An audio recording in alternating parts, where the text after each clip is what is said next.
Show starts in 3 minutes.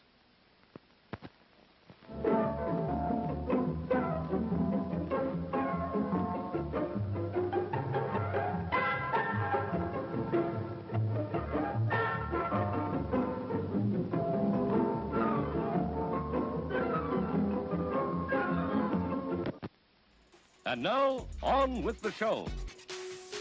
TOS, today on stream, The Twitch News Guy. News on what the fuck's going on in our sphere. The source for streamer Twitch information. Your go-to person for Twitch news. He does Twitch news. All of the Twitch news, anything that has to do with like stream. The best news on Twitch.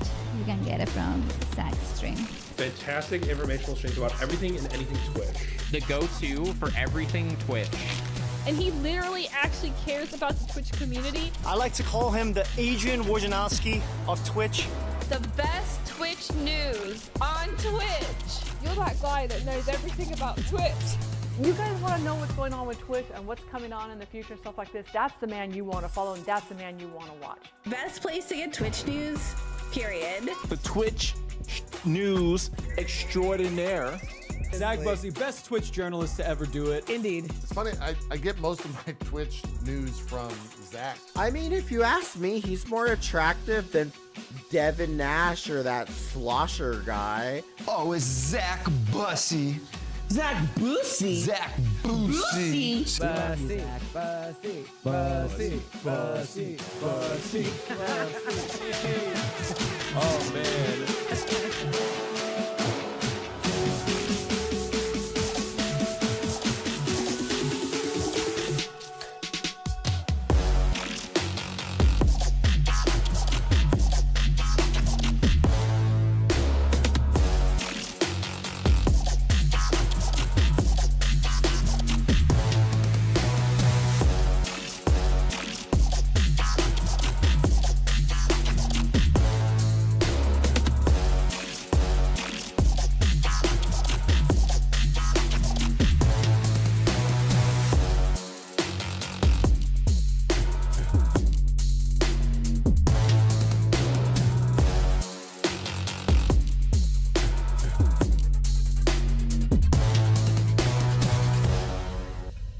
Broadcasting live around the world from the TOS.GG studio, please welcome the host of Today on Stream, Zach Bussey. Hello everybody, welcome to the show. How you guys doing today? Guys, we have a great show. I'm not muted, right? No, I'm not. We have a great show planned for today. We're going to continue off on what we were talking about yesterday with the DJs, the new DJ category launch, as well as the Creator DJ program. We have an article to read through from Wired. We have to finish up that podcast with the chief marketing brand on my ass and call me Daisy. We have to we have to what do we have to do? We have to finish that podcast. Just the way I say that one gets me every time. We have to finish that podcast with the Chief Marketing Officer of Twitch. We have to take a look at the TwitchCon schedule. We have 13 years of YouTube to condense into 42 minutes. And a lot more things as well. So, will we get any of that done? Probably not. But we will try. We will try. A new subscriber. Hi, everybody. Zemdo. Thank you very much, Zemdo, for the 27 months. 27 months. Thank you very much. I do appreciate that, Zemda. Hope you're doing well. Hope you're having a good Friday. Hi, Reg. Hi, Monica. Hi, Benzeens. Hi, Sage. Hi, Reg. You already said hello. You can't say hello on the YouTube channel. Hi, Nemesis. Hi, Sirstus. Hi, Francesco. The Rare Friday stream. It's true. It's true. Hi, Dragon Gem. Hi, Pat Gamer. Hello, Growly Bear. Salty, you're half an hour early. I hope this is a starting soon-a-thon. Let me switch over to the main scene so you can take a look at what I'm looking at. We can look at the same things together. God damn it, Growly Bear. Hi, Bionic Banny. Hi, Lamp. Hi, BDS Mix. How are you? Welcome. Hi, Illusion. Nice to have you here. Welcome in. How does this look, by the way? My camera, I keep knocking my camera around. I got this new mount on top of the thing, and I keep knocking it every single time I go to turn it off. I adjust the overall layout of it, and then every single time I have to start the stream, I gotta redo it. It's a whole thing. Aureus. My streak is much bigger than Slashy's. I'm Aureus Khan, and I approve of this message. Aureus, thank you very much for the 50 stream streak. 50 stream streak. Hi, call leader. Why am I saying preach? Pre-show A raid on Slashy 101 was fire. Hell yeah. What were you doing on Slashy stream? Red Munchkin, thank you so much for the raid. Speaking of pre-show, Red Munchkin, thank you so much for the raid. I do appreciate it. Welcome in everybody coming in from Red Munchkin stream. Thank you. Who is that just followed me on Twitter? Hold on 1 second. Anytime I get an alert that somebody followed me on Twitter, I get a little bit nervous. Because it means that it's somebody who's somebody. Because I don't get alerts for everybody. I only get alerts for people who are somebody. It's a weird thing. I don't know why that is. Hi, Music Free Gaming. You could be muted if you want it to be true. Hi, Aureus. I love one guy, Zach. Hi, Desert Ice. How are you? You were getting it all done. No, probably not. Okay, no mobile's glitching because it randomly started playing Shay's stream on top of this stream. Yeah, they've done a good job. They've done a great job with that mobile app. It's really turning out well. I uninstalled it. Granted, I tweeted about this just before I went live because it is there's a significant amount of negative feedback related to that app. I uninstalled it. That app's not for me. It's really not designed for me. I use TikTok all of the time, but the new Twitch app is not designed for me. It's not designed for me in the way that I use Twitch. I use TikTok in the way that you use TikTok. I use Twitch in the way that you use Twitch. And I can't use TikTok on Twitch the way that they want me to use TikTok on Twitch because it's just not how I use Twitch. So for me, the mobile app is no longer useful, so I uninstalled it completely. And keep in mind, the only time that I ever use the mobile app anyways is when I'm not at my desk, which I'm often always at my desk. And I only use it when I'm walking around and I want to listen to what somebody else has to say. And so I did that today, and I found that the experience of just pulling up the stream, twitch.tv/Bloco /Sawnabi /Slashy101, whatever it is just easier to type in than it is to try to find the stream in that new mobile app. That's a crazy thing to say. Maybe I'm a million years old, but it's easier for me to just type in what I want to watch rather than having to go through the rigmarole. That's probably just a proof of my age right there and what I just said, rigmarole. Rather than go through the entire chaotic awfulness of that app to try to find what I want to watch. So I just uninstalled it. I don't need it. It doesn't help. Not useful. Hi, PS Switch. Hi, Raise Flaves. My streak is much bigger than Slashy's. Singletary, thank you so much for the 35 stream streak. Thank you so much. Is your camera mount on a Visa mount? No, it's not. It's on a small rig on top of a Visa mount thingy majiggy. Hi, Falcor. Hi, Recon Thews. Recon the you. I don't know how to say it. It is what it is. Hi, Enox. How are you? Welcome. Hi, Newhouse. Welcome. Ned. Do I have pronouns? No. Well, maybe you do. I'm sure that you do, but at least I don't see them here. Hi, Pat. How are you? Hi, Sasha. The only part that I like about it is being able to watch another stream while the ad plays for a different stream. All right. Fair enough. Fair enough. I use TikTok to feed my ADHD brain. Yeah, I mean, again, I use TikTok a lot.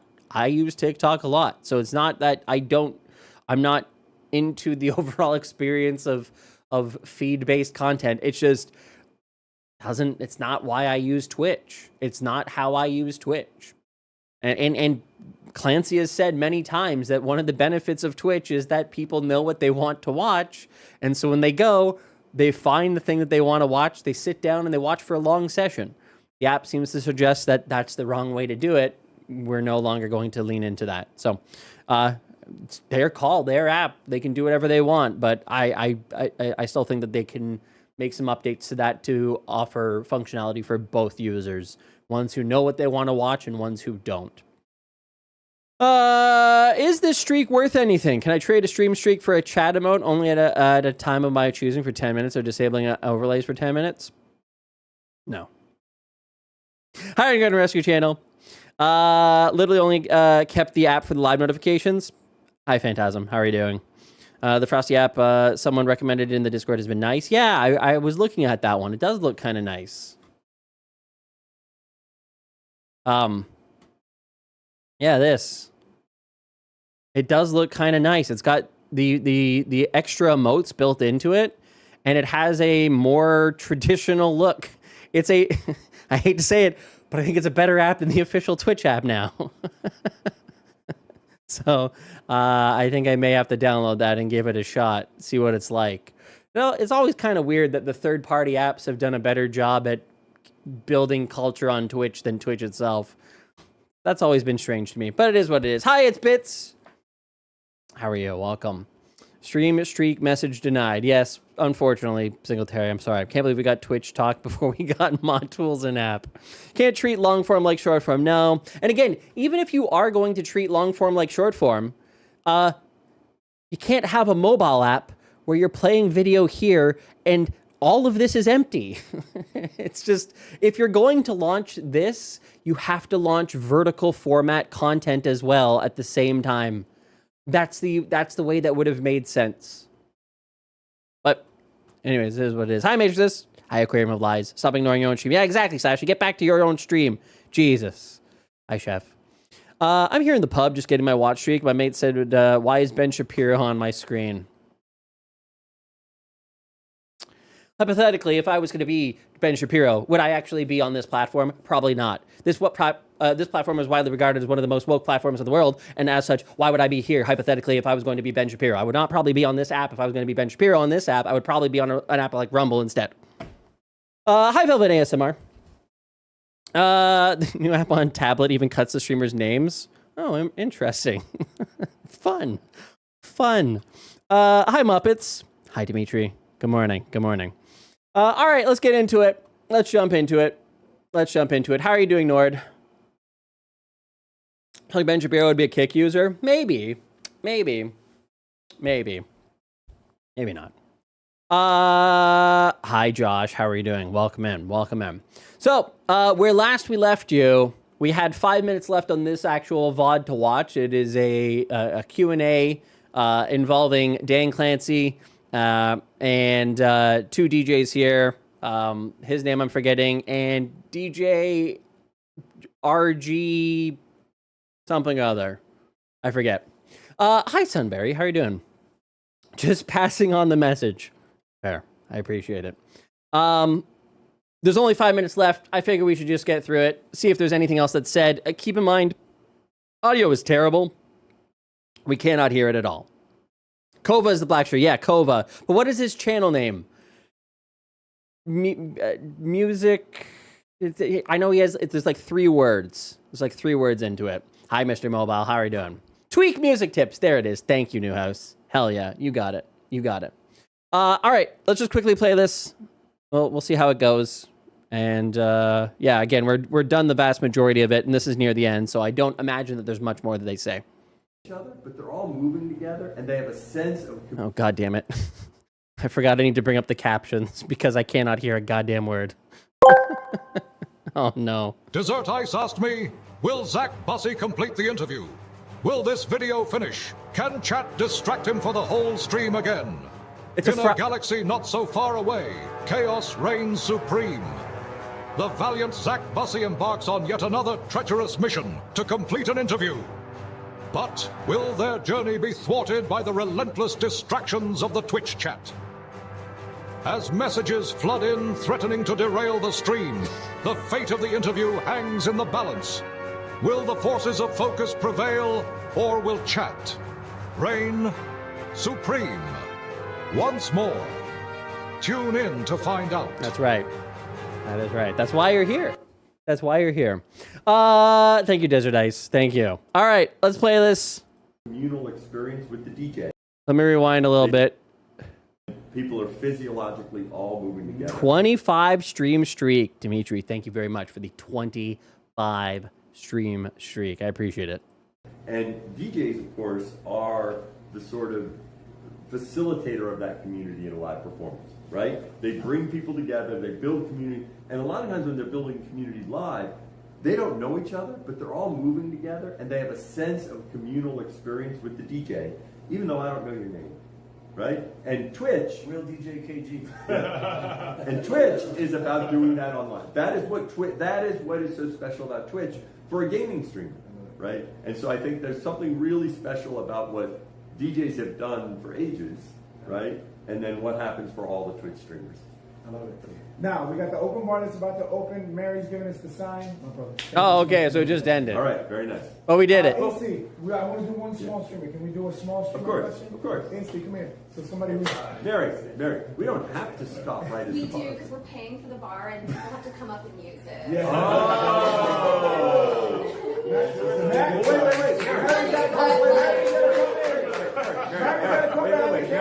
Mary, hold on. Can't they come up and use it? We're going to turn it around there, and we can sit on the couch, and they can come and chat with us? The audio is not going to be good with people like shaking. All right, Mary. If you really want, I'm glad we have. Mary's the voice. I'm glad we have a responsible person. We want to get to.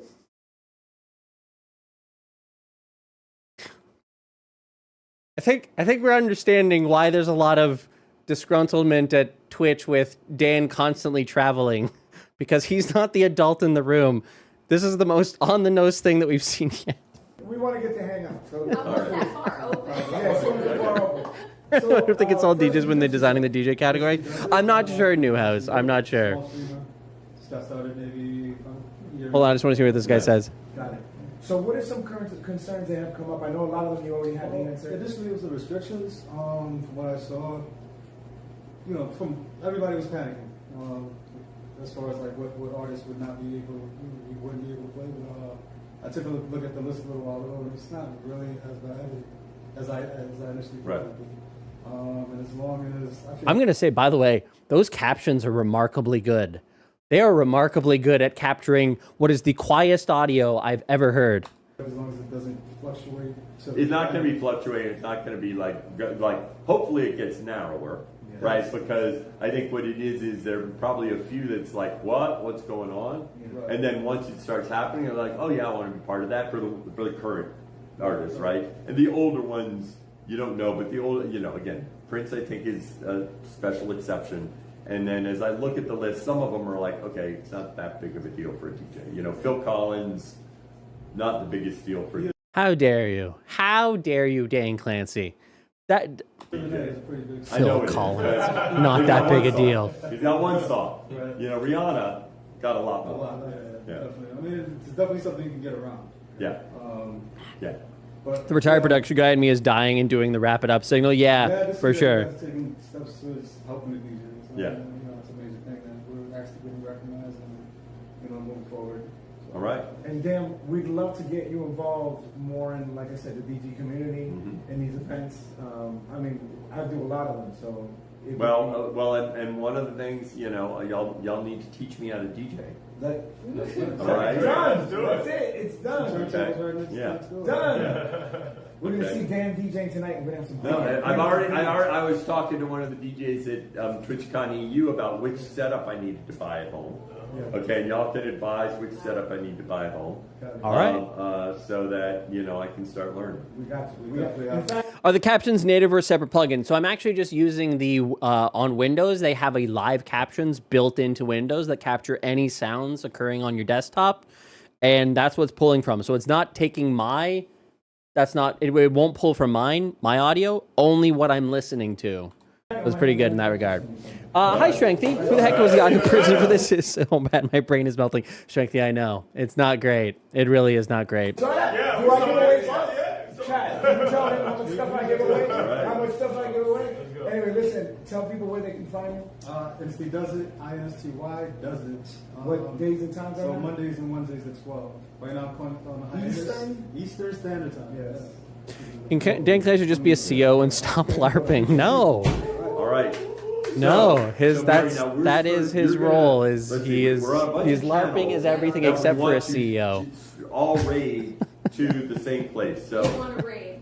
Huh? You want to raid? Well, where is the Twitch channel going? Yeah. Well, we're still live. We're still live. I want to thank my Yeah, we're gonna do that. Let's figure out how we're gonna do this before. We can raid DJ Jazzy Jeff. The emote was good. I will agree. That emote is great. Jazzy Jeff live right now? Yeah. Okay, and he'll be raiding into the. He's on the 808 day. He's on the 808 day. Yeah. Salute to DJ Puffy. I just saw him at the thing. He was just up on the front page. Nice. Thank you, everybody who rated us too. I promise I will give you guys Okay. a shout out. I know Apollo did. All right. I don't think there's anything more here. We can move on. Thank God.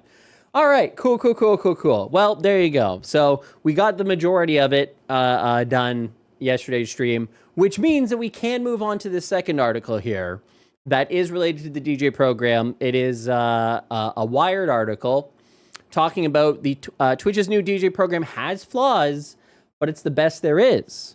Twitch is finally giving DJs a place to get paid for streaming their sets and compensate the artists they spin.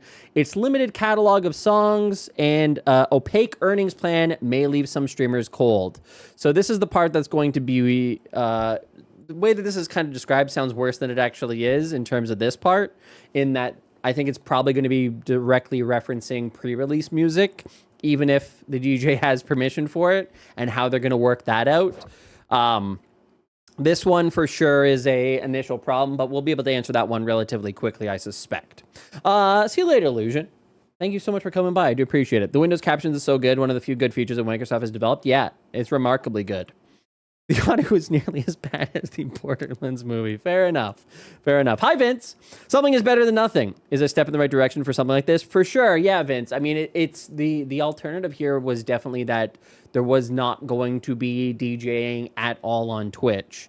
And as I've said in the past, this also feels very much like it is the beta test, where had they not figured this step out, and my belief is that this is a step between enforcement on the entire platform in terms of if you're playing music in the background of your stream, how does that work for compensation? But that's probably a later discussion to be having. But had we not had this middle ground where DJs are taking the hit and it is a stepping stone between, I think that there probably would be more war with the music industry across the entire platform. So similar to how we had a DMCA apocalypse that kind of kicked off in the summer of 2020, a bunch of different streamers received DMCAs. I was tracking it directly. It was several hundred that got takedowns, and they seem to be targeting the same people over and over in order to basically exhaust the 3-strike rule that doesn't fully exist, but kind of exists as a general accepted standard, to try to put pressure on Twitch to say, hey, if you don't comply and you perma-ban these people who continue to violate DMCA, and they're top creators, then we will take you to court because you're no longer existing within the premise of DMCA. And so there was a lot of reasonable fear back then that the music industry was going to start dramatically taking down bigger and bigger streamers, more and more streamers, and kind of basically either put Twitch's entire business at risk. So here we are. 4 years later, a deal exists for DJs as the opening volley or the opening agreement. But I just don't know. Again, I've had, so back in 2020, I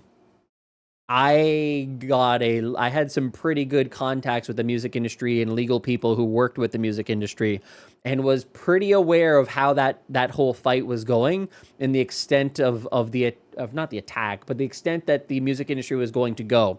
For some context, Twitch previously had some conversations with the music industry back in like 1996. 2016, not 1996, 2016. It wasn't Metallica. They weren't Napster. Twitch music cat. Actually, I should pull it up because it's going to be in my graveyard. That's the best place to find it. Music soundtrack by Twitch. That's the second attempt. Yeah, here you go. 2015. The Twitch Music Library was a distant predecessor to Twitch Soundtrack. It offered streamers 1,000 songs cleared for usage on stream, which would not result in DMCA or muted audio. There was no official end date for the library, but the last reference I can find was in 2020. So if we pull this up, there was a level of discussion between the music industry at the time to be like, hey, you have streamers playing music on your streams, and we would like you not to have them do that. And so Twitch was like, okay, well, here's what we'll do. We'll tell the streamers that, yeah, there's music that they can play that is cleared. And then it kind of went away for a little bit, and there was the promise of, hey, we're going to have a discussion later on. We will figure this one out.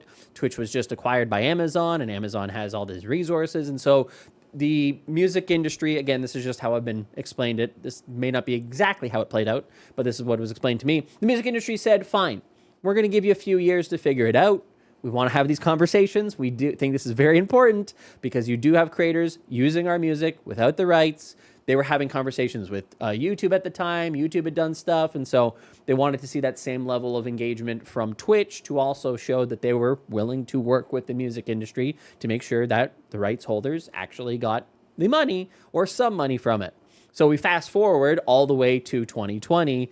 And that's when we start to see the DMCA takedowns happening because the music industry is like, hey, your business just grew by 2 times over the last few months.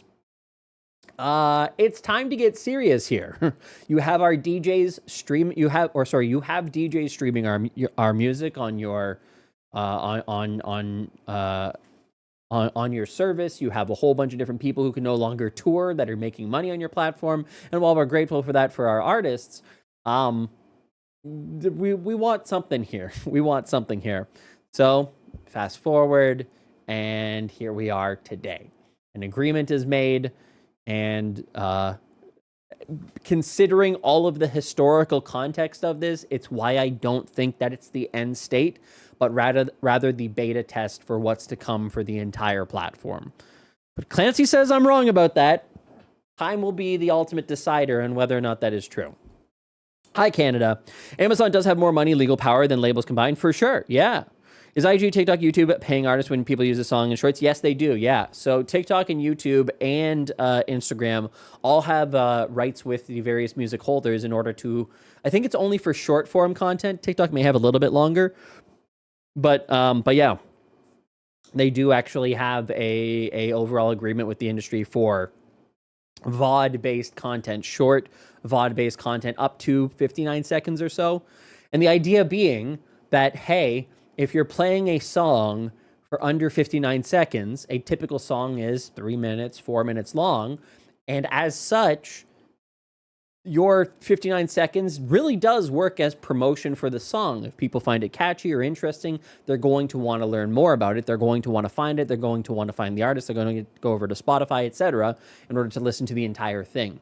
So, whereas Twitch, that's not so much the case. And so Twitch's argument has had to be, it's ephemeral. The music that you hear is then gone the second afterwards.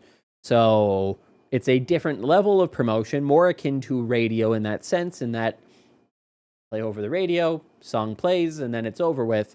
But yeah, it is a different rights system overall as a result. Hi, Duty Beard. How you doing, man? Nice to see you.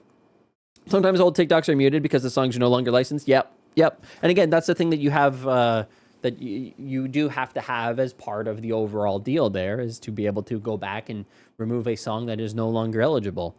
So, anyways, let's read through this article and take a look at what they have to say here about the overall program and what some DJs are saying. But what is the official number of seconds you can play a song before they DMCA you? 5 seconds. Technically, 1 second. Technically, there is no limit on how much you can, or sorry, no short amount of time that you can play a song before it can be DMCA'd. A lot of the tools, such as Twitch's Audible Magic, the one that they use, I believe is 0.1 second before they can determine what a song is. Let's see here. Identification. Yeah, let me click on this one. See if it'll tell us. Integration is simple. Once implemented, our ID service runs 24/7, 365, little effort and greater than 99.7% uptime. Our match rate is greater than 99% with virtually 0 false positives. I guess it doesn't show here their actual time, but my understanding is that it can be as much as a single note, but ultimately 1 second tends to be the time frame of when it is completely accurate for like a full orchestra piece. So all of the various stems of a song. But yeah, it is kind of an interesting thing overall in that Twitch's system often is a little bit more aggressive. So you'll find things get muted on a VOD in a way that is oftentimes not the right thing that you're getting muted for. And that's just because they want to be a little bit over aggressive in terms of the muting aspect, because Twitch is not a VOD platform. It is a live platform. And so they don't want to have any chance of messing up. And B, because it is not really a VOD platform, the overall impact is pretty minimal. If they aggressively over mute things, most people aren't watching VODs. So the overall number of people who are impacted is very, very small. Hi, Fading Drifter. Naps are all up again. True. Hi, Zartho. Welcome in.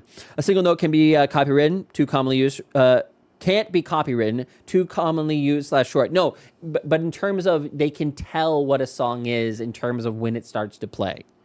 So it is very, very quick. I've noticed if you keep an alert under 6 seconds, it doesn't ever get muted. There you go. I once got muted for bird chirp because someone made an ASMR CD release.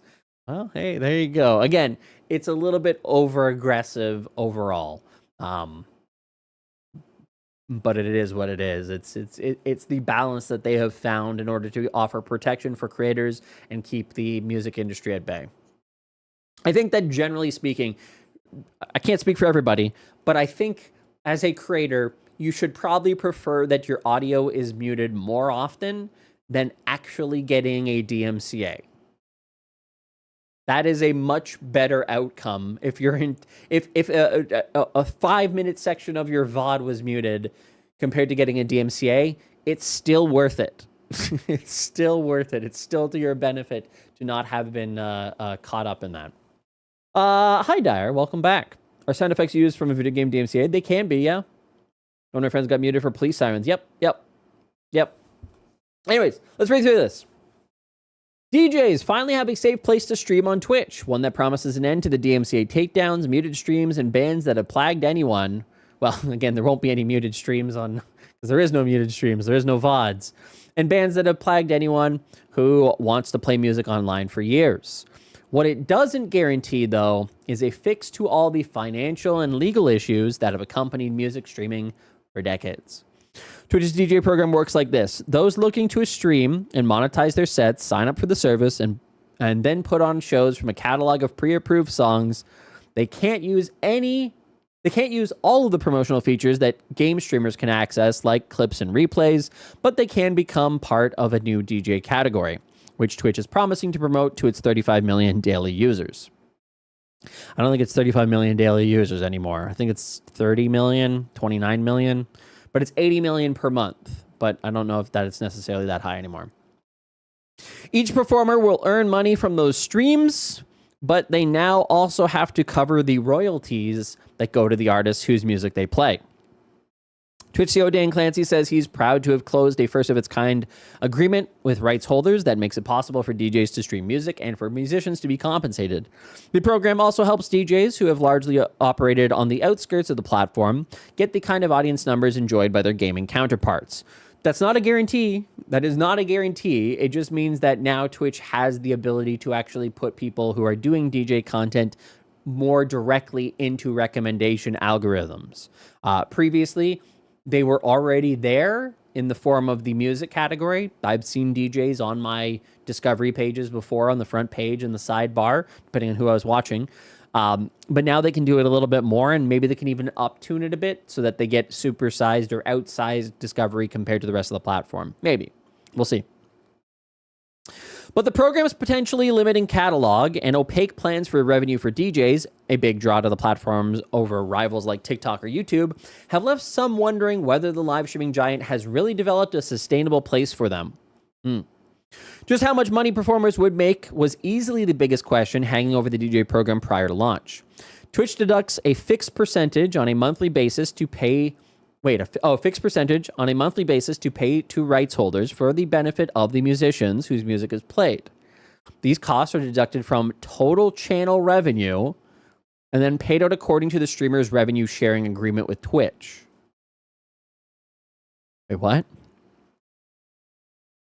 And then paid out to the streamer's revenue sharing agreement. Okay. So the way that they're saying this, if I'm understanding correctly, is if you have $100 of earnings and the cut is 30%, let's say, then that ends up resulting in $70 left. And if you're on a 50-50 split, you get $35. If you're on a 70-30 split, you get $49. Just depending on your overall split. So the amount to the industry comes out first, which I guess makes sense. Because and actually is to the benefit. No, maybe it doesn't change no matter what. Now that I think about it. Anyways, there you go. Twitch also promised to help DJs adjust to this new structure by subsidizing these copyright costs via a 1-year on-ramp. DJs who enroll in August will see their September earnings, a subsidy that represents 100% of the music cost that they will bear once the 1-year subsidy program ends. Now, here's my hope. I hope it shows how much. I hope they show how much in that first month. I hope that they show it all. That is my concern. I don't think that they're not going to do this. That was a double negative. I don't think that they're going to overtly hide this, but my concern is if you get a payout that just says $70, right? And it doesn't tell you how much was taken from the overall program, right? That could be a potential issue here, is if they don't tell you how much is taken. So, like, if they give you the amount of, oh, yeah, we covered the $22 cost and the amount that you get is $70. If they don't tell that part, Twitch has said they will tell you what the royalty is. Okay. Will they? I hope so. I'm just thinking of Twitch's previous... the Twitch Revenue Adjustment Program. The last time they did something like this, it was rather confusing. How to earn the creator incentive adjustment. Stream your required live broadcast hours through the month to be eligible for revenue adjustment. And so you saw here that if you stream 25 hours, then you would get a baseline revenue of $125, right? And that number was going to be going down month by month. But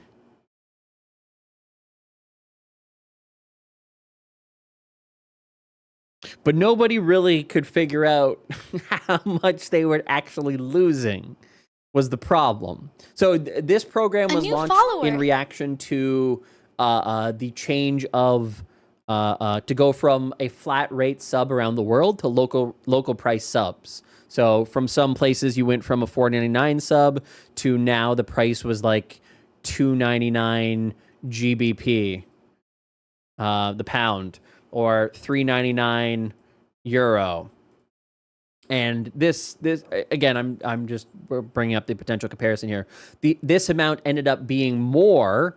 And so this program was designed to compensate for that loss. So if you lost 10% of your revenue, this was designed for a period of 1 year to help absorb that overall cost.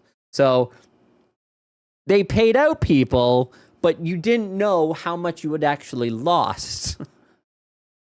You didn't know if this was actually covering the amount that you had actually lost from the program because everything was thrown into a black box. So, we'll see. I hope so. I really do hope it is very transparent in that regard. And it literally says you got $70 and Twitch covered the $30 deduction from that. So overall, you get $100. And then the subsequent month, it'll say you got $73 and Twitch covered the $27 overall. And so you get $100. And then the next month you get $60 and Twitch covered the $14. And so overall you get $74. That's my hope so that we can actually do the math on this and figure it out. But It's Twitch. We'll see. We'll see. They don't give me a lot of super confidence, but we'll see. They always said they'll tell you the dollar amount. Okay, good. Twitch is using this as revenue. Maybe. They might be. It might be designed as revenue, but then they have to pay it out. So you could be right. You could be right that they do end up saying, but I guess the revenue is still going to them anyway. It wouldn't actually boost their revenue. It would still be a net negative to them. So I'm not sure. The on-ramp begins today, and not when a DJ signs up. If a DJ signs up in February next year, they will only receive 6 months of assistance with fees. Effectively, this means DJs will have to wait until they're paid to see the impact of the new costs. Twitch will pay copyright holders directly, and independent artists can sign up on the Merlin licensing platform. For DJs that want to monetize their own music played during a stream, there's a further 1.5% commission to Merlin if they want to be eligible for any Twitch licensing payout. Now that's interesting. That is interesting. That's interesting. It is revenue at first, then an expense when it gets paid out. Right. But it wouldn't be any different than it is now, is what I'm basically saying here. Is regardless of if you earn bits or subs, you'd still earn bits or subs. Like if you go back a month, you're still actually earning that same revenue. It's not like it's generating a new revenue. It's still the same revenue that existed previously. So it's not creating a new, it's just creating a new expense that they have to pay out. Failed accounting 2 times, by the way, in college.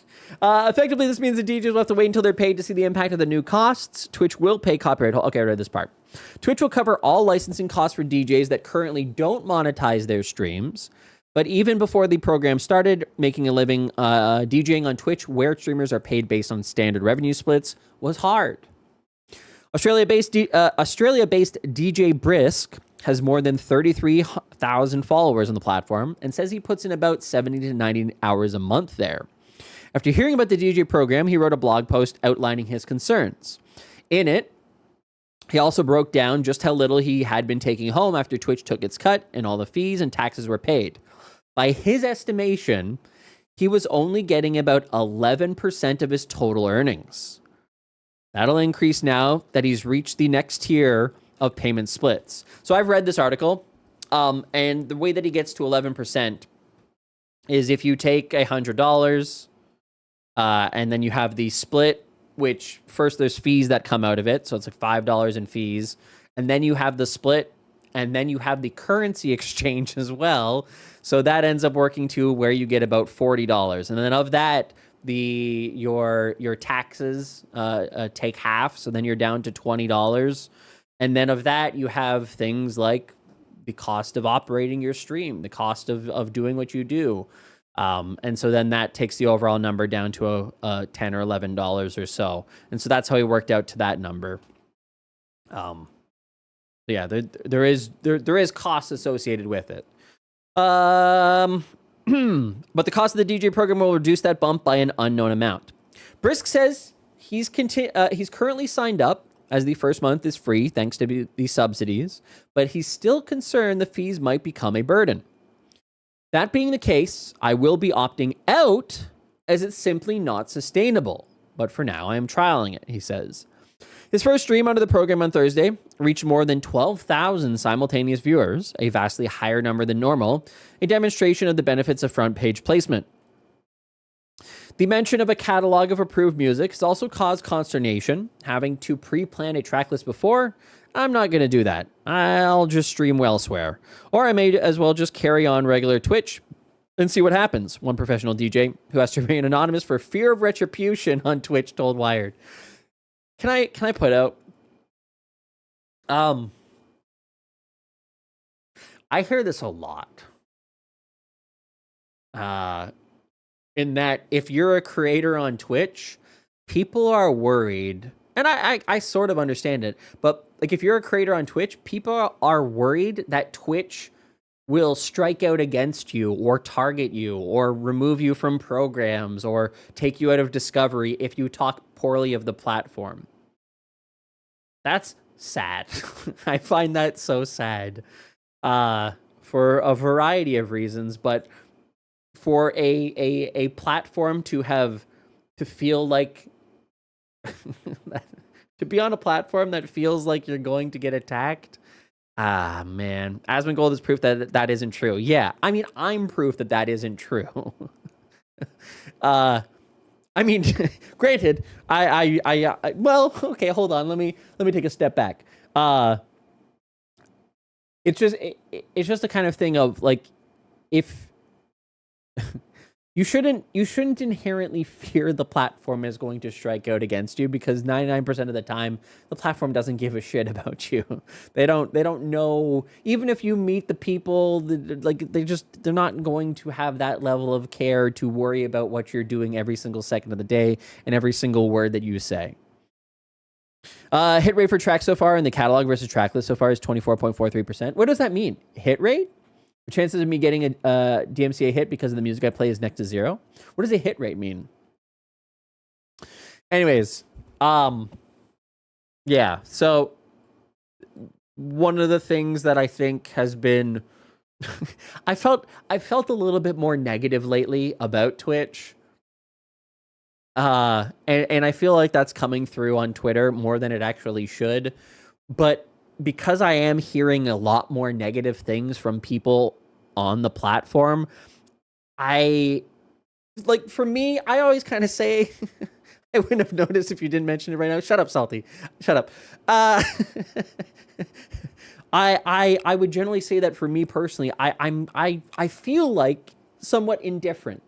I tend to feel like the platforms don't care about you. The business of a corporation doesn't care about what you say or what I say or what anybody really says. They're not really there for you. They're not really like and so I'm totally indifferent overall. But I do hear a lot of negative sentiment from a lot of people, and my bias is always towards creators, and so I feel like sometimes it's important that I'm kind of acting as a mouthpiece for creators to be able to get there, because they are somewhat worried about some level of retribution. So like when ambassadors, I'm not trying to call anybody out, but like when ambassadors have negative sentiment towards Twitch, they sometimes can't express it, but they have a lot of negative sentiment towards decision making that is occurring, and they share it with me or some top creators, some staff members. And it's like, I'm not a newspaper, but I still carry an element of editorialization in terms of sharing that sentiment, because it is a sentiment that does matter when people are afraid to speak the truth.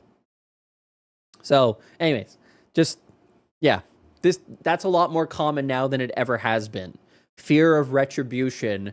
Because Dan Clancy is so active, people are worried that if they say something bad about Dan Clancy will ban them, or they won't be able to get unbanned if they do. Or so there's just this kind of weird thing that has happened where, because of how active Dan Clancy is in the community, people are now afraid to speak up about Twitch.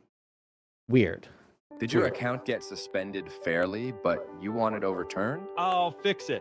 Are you unhappy with the rules and want them adjusted specifically for you? I'll fix it. Are you an employee in the middle of answering the question about... I'll fix it. Hi, I'm CEO John Delancey, and I fix things. No job too small, no task too basic. No one knows better than me, not even my employees. So if you have something you want to fix, I'll fix it. Call 857-758-5055 and I'll fix it. 143 songs played. Never be loyal to a brand or company. If you can make money somewhere else, do it. Yeah, that's exactly how I feel, Fading Drifter. Yeah. 143 songs played. 43 of the songs are in the catalog. Oh. Wait, so what happens to... Wow, that's a lot of songs that are not in the catalog then. They won't be loyal to you. Twitch is like AR. They're not there for you. Well, of course not. It's a corporation. It's a corporation trying to make money. I think Destiny must have pissed someone off. Probably, yeah. Yeah. Dennis said himself he doesn't ban people. No, of course not. Well, not entirely true. He does watch all of the hot tub streamers to make sure that they're using the sexual themes tag. That much he has admitted to. So he is actively involved in reporting people for infractions. Clancy, god damn it. Hi, Jelani. How are you doing? Glad you finally catch a stream. Nice to have you here. Welcome in. Welcome in. That fake ad made me buy Turbo. Well, it's not going to help you. It's not going to help you. Uncanny Valley of this kills me every time. Can you fix my marriage? No. That's just on its, you're stuck with that one. Dan the Boomer, Clancy. I'm still here. Dan has not banned me yet, so there's proof. Yeah. Anyways, all in all, that's just me kind of addressing or talking about a thing that is sort of sad, sort of frustrating, and it's a weird feeling. A weird feeling. Like, hello, streamers. This is Tom Clancy, the CEO of Twitch. I interrupt the content you were watching today to bring you some exciting news. Today, I'm introducing a brand new feature coming to Twitch called Tom Clancy's Guest Star. You and a squad of 5 other streamers will jump into an intense, action-oriented vocal arena where only one will escape without being banned from Twitch. Now, I need you to do 2 things. First, squad up and jump in to Tom Clancy's Guest Star. Second, go subscribe on tos.gg for just $5 a month. Thanks, and good luck, streamers. That or donating to RFK. One of the two can fix it. One of the two. Hi, Calzer. What are you using to monitor the chat? I'm using a program called TwitchChat. TwitchChat.fr. It is free to an extent, but there's a paid version that unlocks a lot more. Hi, Deeparts. How are you? Anyways, yeah, all that is to say,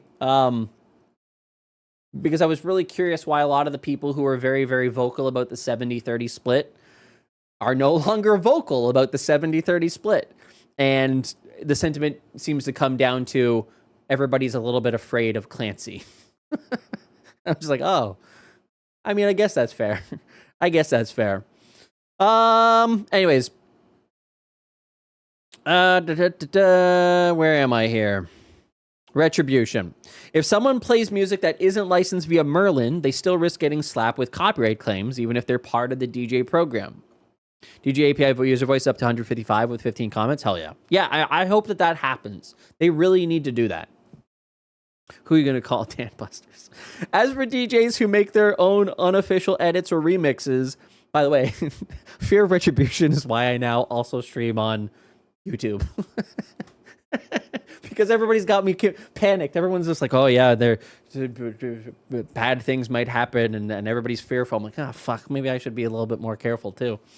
As for DJs who make their unofficial edits or remixes, a very common practice and a large part of modern DJing. It's just a press pass. Yes, exactly true. Great song. Why would any be afraid of Dan? He is pretty straight to the point, and from what I've seen, has never been malicious. No, I agree, Fading Drifter, but it's the sense of there is somebody who's actively watching and paying attention, whereas maybe there wasn't somebody paying attention before. So it's not inherently that maybe they think it's malicious, but that because people are now paying attention, now people are watching, there's a level of fear that is increased because of that. Nobody's worried when nobody's watching, and you kind of fade into the crowd overall if everybody's saying the same thing. But if it's only you saying something, then it starts to look like you end up being the squeaky wheel.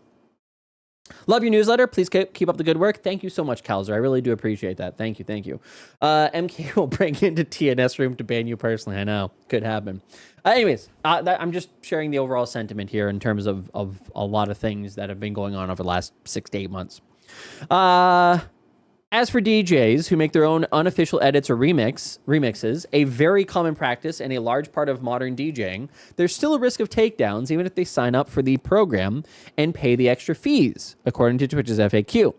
If that type of music makes up a large part of a DJ's set list, the benefits of the program become much less clear. Twitch is yet to reveal how non-approved songs would be detected.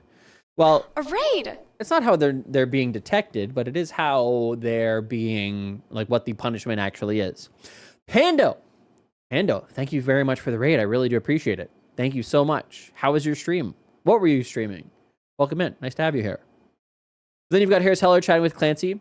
with other sites chat on screen. Yeah, exactly, Donut. And that's one of the main reasons why I don't feel uncomfortable with having a chat that combines YouTube with Twitch. I think that overall is a decision made by lawyers that isn't going to be enforced because it's a silly thing to be enforced. The Zed set yesterday was fire. Yeah, it was pretty good. I watched about half of it, and I enjoyed it. It was pretty good. Non-approved tracks are identified by not being found in the catalog. What? PandaDev, thank you so much. Had a good stream, creating the smartest pet on Twitch or trying. Heck yeah.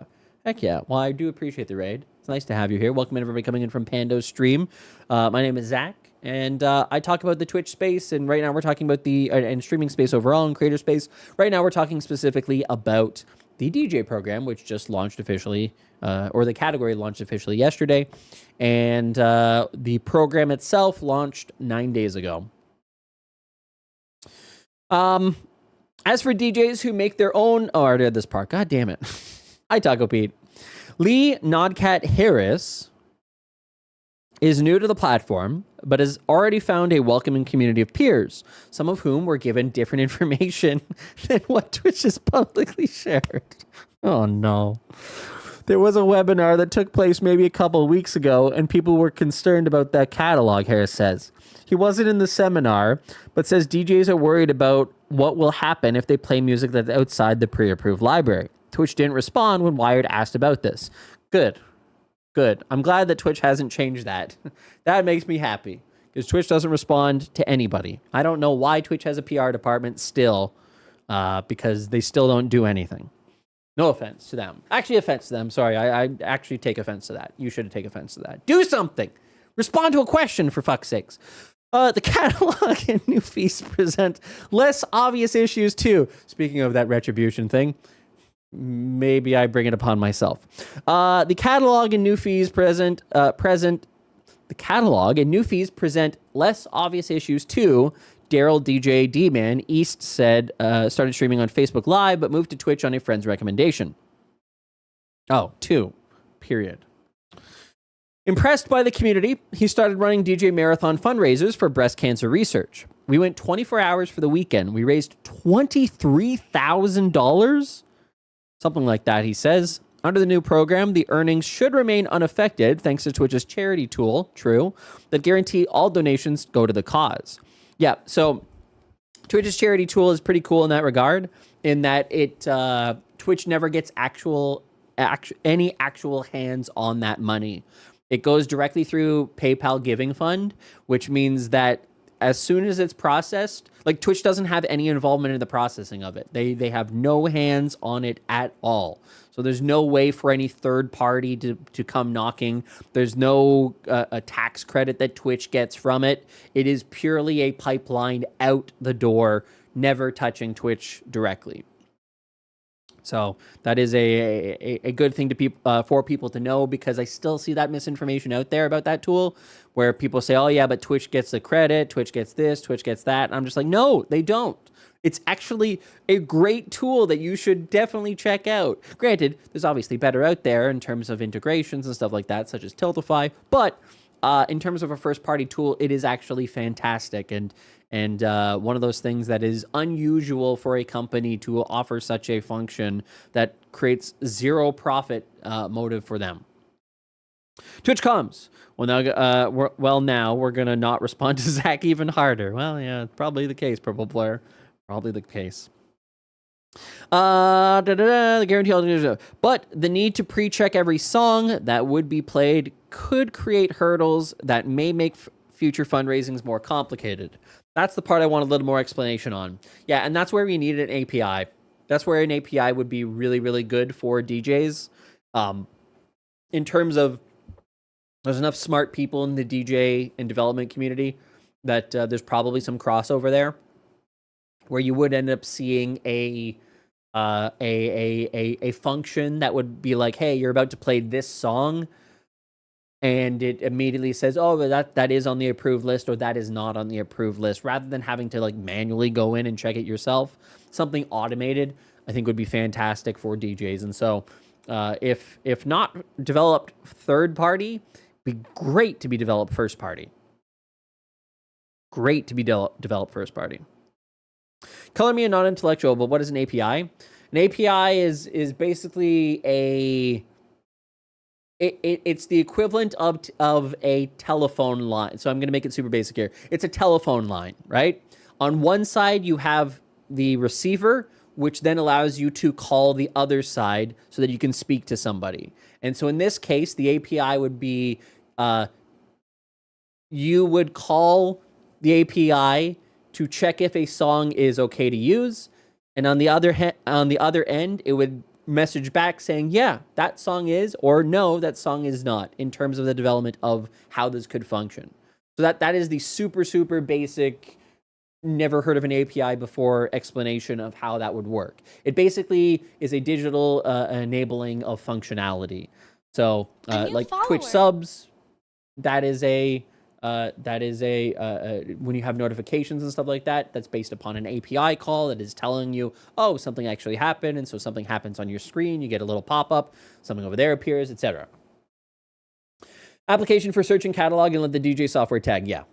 Pally.gg is like that for mods. No money touches the streamer, easier taxes, for sure. Yep. So yeah, just to make it super easy, that's how I would... Thanks for explaining API. I was too shy to ask. Well, never feel too shy. There's no bad questions here. Hi, you were found, by the way. And Lady Eleanor, thanks so much for the follow. I appreciate it. I don't know if I said hello earlier, but welcome to the stream. But yeah, that's the very basic explanation. Other restrictions, such as the lack of VODs, video on demand replays, or other promotional tools like clips or factors DJs need to consider. Yeah, it's unfortunate. It really is unfortunate. As I said, there is a side of this that is beneficial for the music industry, for Twitch, and for DJs. Not that they have not that they have clip viewing on Twitch, but to be able to export clips, create and export clips for other platforms. Many performers already don't use the VOD service to avoid potential strikes, but for some, it's another way to engage fans who can't watch live. Twitch has confirmed that VODs are not covered by the existing licensing agreement, but the company claims it's exploring other promotional tools. Okay, I don't know what that's going to be, but okay. DJs, other than like Front Page and other such promotions, but DJs who also host non-music streams are simply being told to run dual accounts with only one enrolled in the program. Despite these drawbacks, every DJ whom Wired spoke with agreed that operating in a copyrighted gray area wasn't good for anyone. So my other question, multi-streaming to other platforms, can DJs do that? So yes, Darthrony, they can. The problem is other platforms do not have the same rights that Twitch has now acquired. So the argument, it's why this is like the first of its kind. There is no other platform that has a deal with the industry, other than, I think there's one platform that does. What is it? Sound mix, music. I hear a lot of people talking about it. But anyways, yes, they still can stream to other platforms. It's just in terms of where the audiences are for live content. No, not SoundCloud. Mixcloud, maybe? I forget. Is it Mixcloud? Okay, I'm right about that. The other program will need to have same thing YouTube has to shut down streams many times when it's detected copyright music.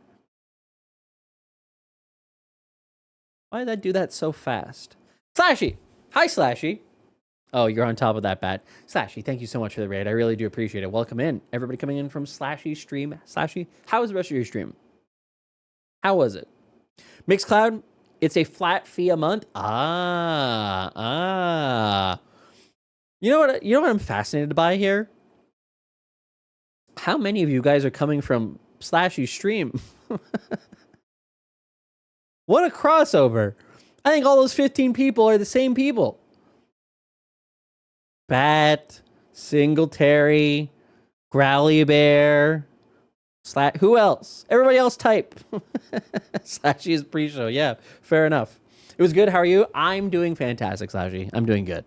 Slashy's a VIP. It's true. Yeah, Slashy is a VIP. Anyways, thank you so much, Slashy. I do appreciate it. Welcome everybody coming in from Slashy's stream. I appreciate you coming by. You all know me at this point as being the antagonist that is not welcome in Slashy's stream anymore. Because of the fact that I still have an active warning that I refuse to accept. I will not accept that warning under any conditions. I did nothing wrong, and I will never accept it again. You made your choice. What'd you do? I didn't do anything. It's a warning based on false pretense, and I would like to be able to... What the hell? And I would like to be able to appeal it. Refusing to take accountability? Exactly, Julie. In this case, yes. Chef, what is that? What the hell? My name is Sashi. I'm a variety streamer. My pronouns are she, her. And Zach Bussey is a piece of shit. I like how it plays a little music in that clip, by the way. I like how it plays that music. Despite these drawbacks, thank you so much, Singletary. Despite these drawbacks, every DJ whom Wired spoke with agreed that operating in the copyrighted gray area wasn't good for anyone. Most also understood that Twitch, which is owned by Amazon, has obligations to rights holders. Clancy suggested as much in a blog post announcing the program. It's crucial that DJs understand the status quo on Twitch was not sustainable. This laptop lags on Chrome. My bad. Maybe because you're running a thing that posts the same message 100 times. That's probably why. He wrote, in any viable future for the community required, we find a solution. Solutions are what Twitch seems to be needing most these days. The company, you may have heard, is not making money. User growth seems to have stagnated, while revenue growth has slowed, according to documents reviewed by the Wall Street Journal. In January, it announced it was laying off 500 employees, approximately a third of its total staff, a move that followed a purge of more than 400 people in March last year. According to Twitch, there are currently tens of thousands of DJs on the platform. Okay. There may have been at one point, but anyways. This means at best, DJs currently account for approximately 1% of active streamers, so attracting more to the platform is unlikely to be a panacea? Panacea? How do you say panacea? Panacea. Panacea. It is a panacea. All right. Good old panacea. More like 10 to thousands. Yeah, 8-bit, I don't have the exact number, but I have spoken with staff who estimate that there's a couple thousand who are at least active in the last year. Now, there may have been tens of thousands over the course of years since the pandemic, but I believe that number is only a few thousand at this point. Which isn't to say that it's not a reasonable thing to try to placate and figure out a deal on, but it doesn't feel like it's an end state for me. I prefer Panna Cotta. Pretty good. It's pretty good. But it is a growth area fueled in a large part by a wave of performers who joined during the pandemic and the company clearly deems worth investing in. In terms of competition, Twitch doesn't face much. Harris says he tried Mixcloud, but felt like there was a lot of bot activity in the streams and the revenue split wasn't favorable. What's the revenue split on Mixcloud?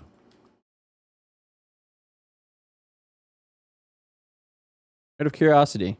Oh, well, have you heard of Twitch? What?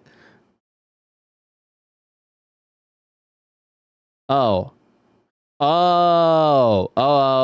okay. I was going to say, if it was 60%... Oh, but it's only 18% after all the fees and stuff. Wait, what? Oh, so they get 65% of this? Of whatever's left over? So, okay. I want to point something out here. If 65% of revenue is what Mixcloud has negotiated with the industry, what does it mean that Twitch's is?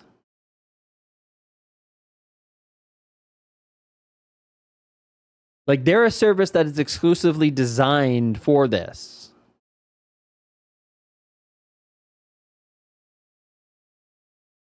Probably higher? No, it can't. I mean, I hope not. But this is the first time that I've seen a number that is somewhat... I mean, it gives you a perspective here. Might depend on volume. No, it's a flat rate for streamers. So if it is, let's say it's 60%, then that means that creators would get hit with 30% of their revenue, which is a number that I've used a lot. God, I hope not. I'm going to be so honest with you guys in saying that but is MixerCloud a flat rate? Yeah, but you pay, I don't know how it works.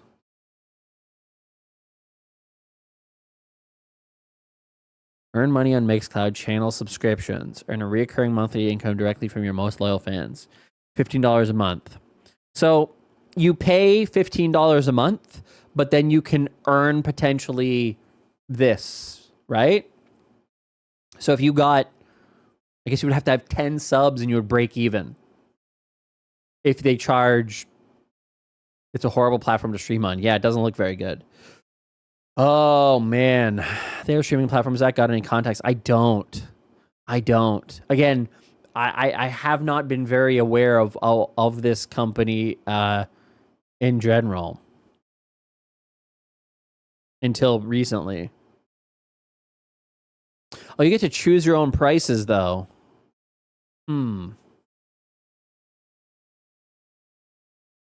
65 to 70% of the total subscription revenue. Dang.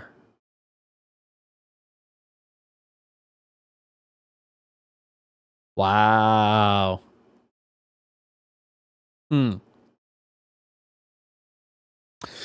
I didn't know that. That makes me concerned. I hope not. I'm going to be so honest with you guys. I was so optimistic. The numbers that I've heard have ranged from 10 to 30%, right? Again, I don't have a solid number on that, but I thought that would then be split. Like I thought that'd be the overall split. So then like it would be 5% to creators ranging to 15% to creators because Twitch takes half of the overall hit, right? But if it's 60, if it's up there like that high, oh man. Even if it's like 50%, to get a 25% ding, because again, Twitch takes 25% of that cut as well. Fuck. Right, is DJ program pump and dump? Well, that's why we have to figure this out. The biggest service that I can offer the DJ community is to try to figure that one out. God damn. Fourth wall ad time, yeah. How does YouTube do the 45% rate for shorts down from 55 for general videos then? Probably because of two reasons, Salty. One, it's short. It's under 60 seconds. And so at most you're playing a third of a song, right? So you're already cutting down from again, I'm just going based upon pure math here. If a song is 3 minutes long and you only play 1 minute of the song, then you've cut the overall amount of opportunity cost down significantly and created a demand mechanism for the song itself because you're like, oh, I like that song in 60-second format. I would like to hear the full 3.5 minute version of it. So that's why I say that's probably how they're able to negotiate that down. Damn, though. Fuck. Again, I understand, but Jesus. Woo. Okay. TikTok and most other mainstream social media platforms suffer at least some combination of takedowns and demonetization for playing unlicensed songs. Kick, a direct competitor to a direct Twitch rival, keep reading things that I'm not supposed to read, offers a far more favorable earning split, 95% going to the performer. But if Twitch can't make money with its bigger cut, it raises questions over whether the ratio is sustainable. Well, yeah, okay.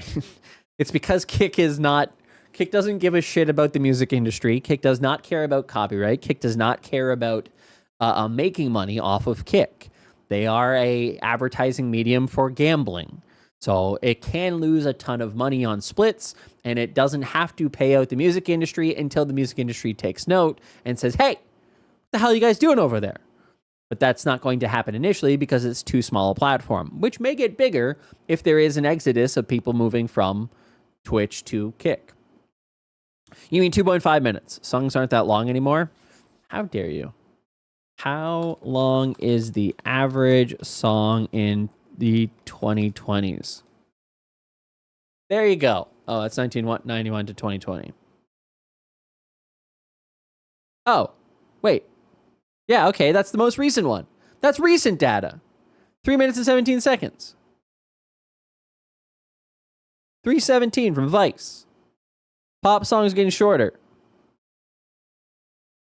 3 minutes 17 seconds, 2022.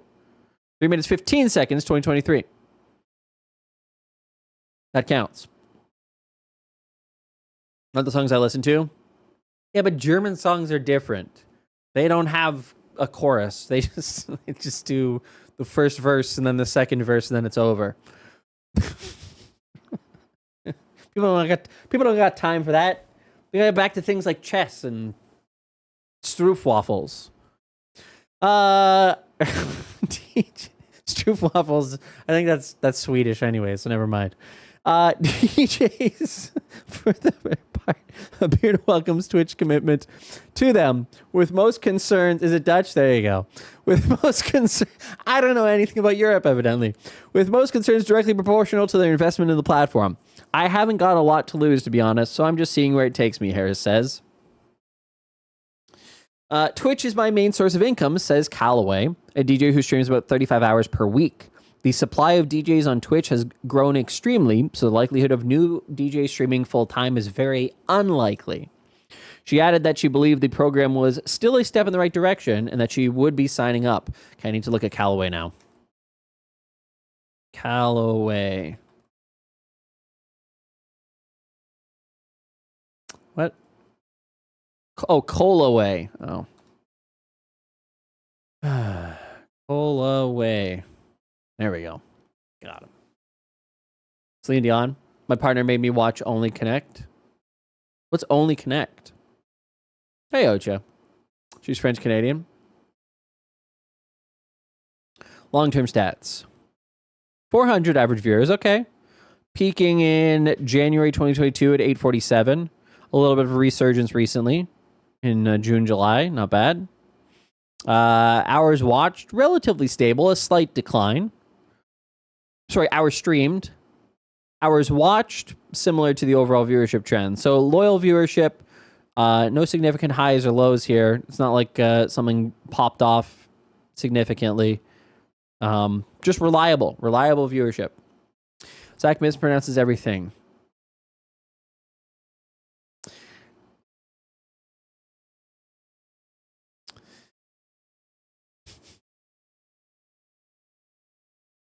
As for East, he says, I plan on hopping on board as soon as it goes live, just so that I'm in the game and getting the feel of what's happening. If I'm the guinea pig at that point, I'm the guinea pig. East adds, and I'll take my lumps and bumps and hopefully keep on moving. The journey for me on Twitch has been amazing. It's really the community that cements that. Ultimately, Twitch has the best shot at making this work. If DJs can tolerate the inconvenience that going legitimate requires. As the embattled music industry pats down the pockets of people who promote its artists, Twitch seems as well positioned as any to offer resolution. So my feeling here remains optimistic for DJs in the sense of even in the face of a 65% cut, theoretically, if it's following Mixcloud's outcome, mainly for exactly this reason. My hope would be, or my suggestion for DJs would be, to diversify how you earn money. In that, if you are open and honest with your community, that if you give bits, that's great. On a sub, that's awesome. That is super, super supportive and really appreciate that. But just know that of your 100 bits, 10 cents hits my account. If you would like to have a bigger impact on that, Check my Patreon. Check my fourth wall. That would be the one I'd recommend. Check my coffee. Check my third-party sound effects offering, like Blurp, using beats, not using bits. Basically trying to do a lot of different things that encourage people. And keep in mind, the more people that find solutions within the DJ community, if they're able to collectively all familiarize each other with fourth wall, then it makes it a lot easier to then pitch to everybody else.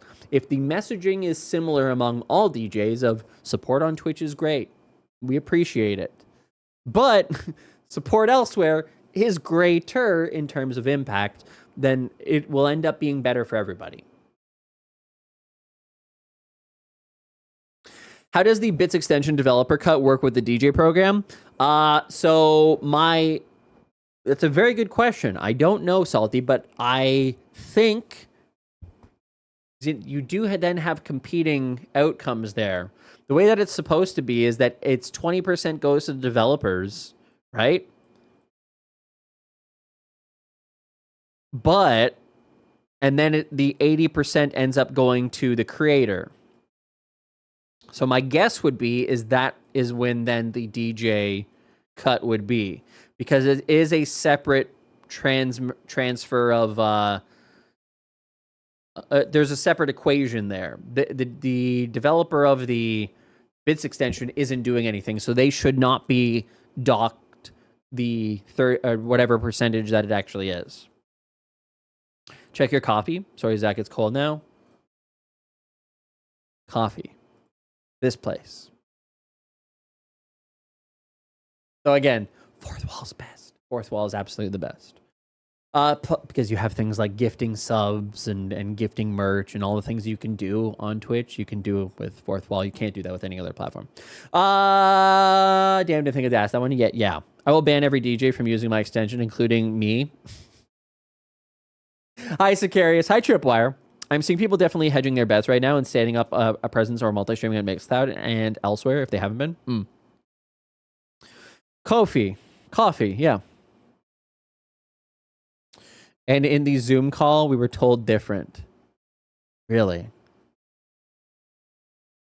We were told bits won't be touched, only subs and ads. Yeah, so that's also what I'd heard. I'm going to be honest with you. My original understanding was that there's a different split depending on the support path. And the numbers that I heard was that subs and ads were disproportionately affected and bits were less impacted. But apparently that's not the case now. Apparently it's been normalized to just be all revenue.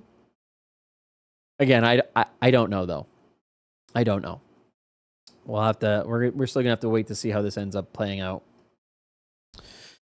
The problem is that the DJs don't have a lot of options for actual live streaming. Love Mixcloud, but the community features and people aren't there. I hope the audience there grows. Yeah, so that's what I mean. That's what I mean, Tripwire, is that I think that the best opportunity for DJs is on Twitch. I don't think that has changed. It is where people are, and it is where community will certainly develop a little bit more deeper. But I do also think that the overall impact, again, depending what that impact is, the higher that split is, the more that is taken, the more likely it is, or the more important it is. Not that any kind of tax is an easy one to absorb or be willing to accept, but if it's less than 20% or 10% split in half, so 5 to 10%, 15%, I don't think that a lot of people will be like, oh, that really sucks, but I'm still going to try to get Twitch subs. I'm still going to try to get bits. But if it's higher than that, then yeah, that's where it's going to get into an interesting conversation of economics at that point. Twitch is very well positioned to remain the leader in terms of DJ streamers and audiences. Yeah. I again, Twitch's strength is in community, and I think that is a important distinction that just doesn't exist anywhere else. Any comments on this, by the way? Despite all the complexities and rules, yeah. No comments. Anyways, interesting article. Actually, speaking of comments, I want to read the last of the comments on this article. This is, in fact, it was referenced in here right at the end in terms of Twitch is not making money and user growth is stagnated and concerns about a layoff. Please watch this real quick. Okay. Is it music? Should I be in the DJ category? Funding goal, all from one place. Ko-fi has everything you Coffee. need to start earning an income doing what you love. It's fast, simple, free, and it keeps all of your lovely supporters together. Yeah, coffee. I want to read the comments here. We didn't finish the comments on this one, and I'm trying to wrap up a whole bunch of different things at the same time here. So, let me click on this. And then sort by new. Oh, perfect. Unprofitable or little financial return. Can somebody make up their mind? Okay. Sorry for the bad joke. It will happen again. I hope so, Dyer. I hope so. This is what happens when your core audience are middle school kids. Eventually, they move on to something else. It's interesting.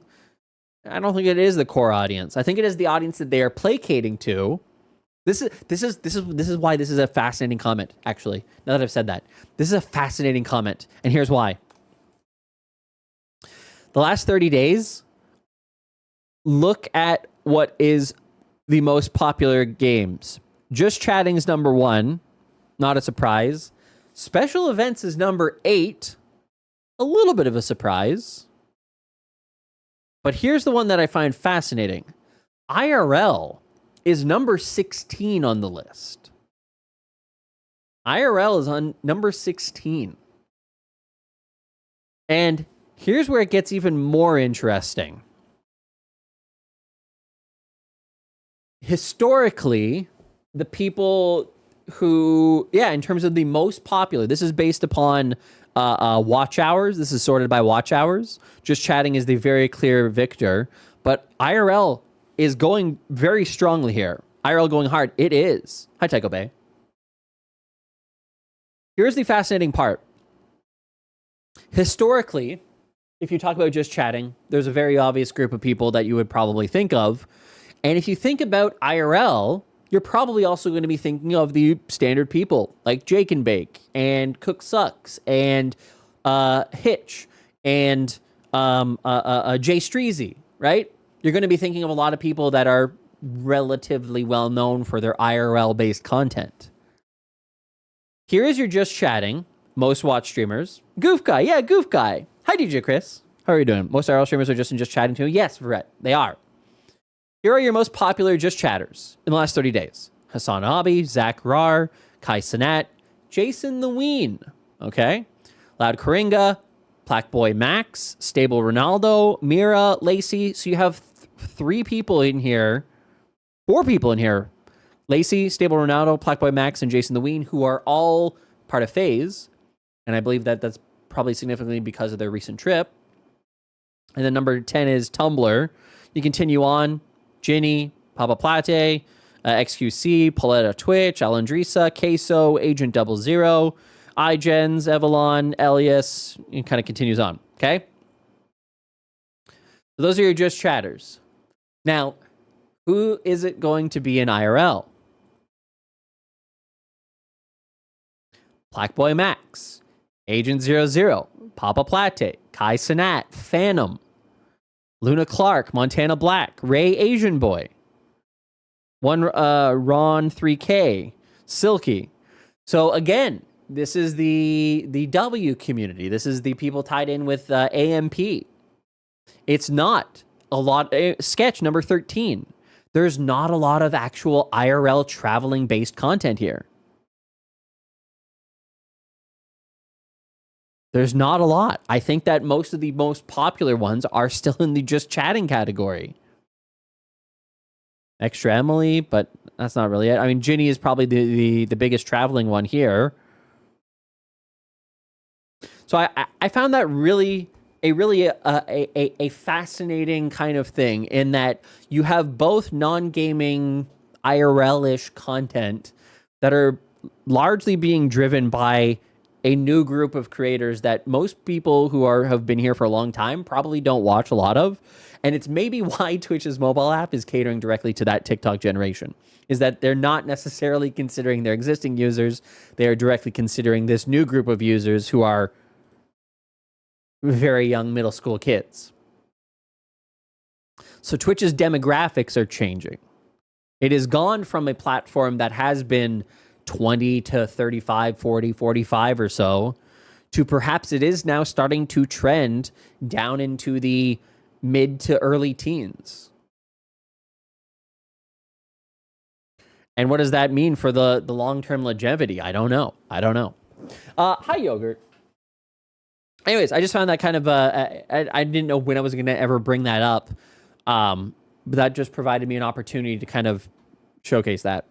Speaking of demographics, DJs, let me refresh this real quick. Here is your first 36 hours. Your first 36 hours of the category itself. A pretty strong start.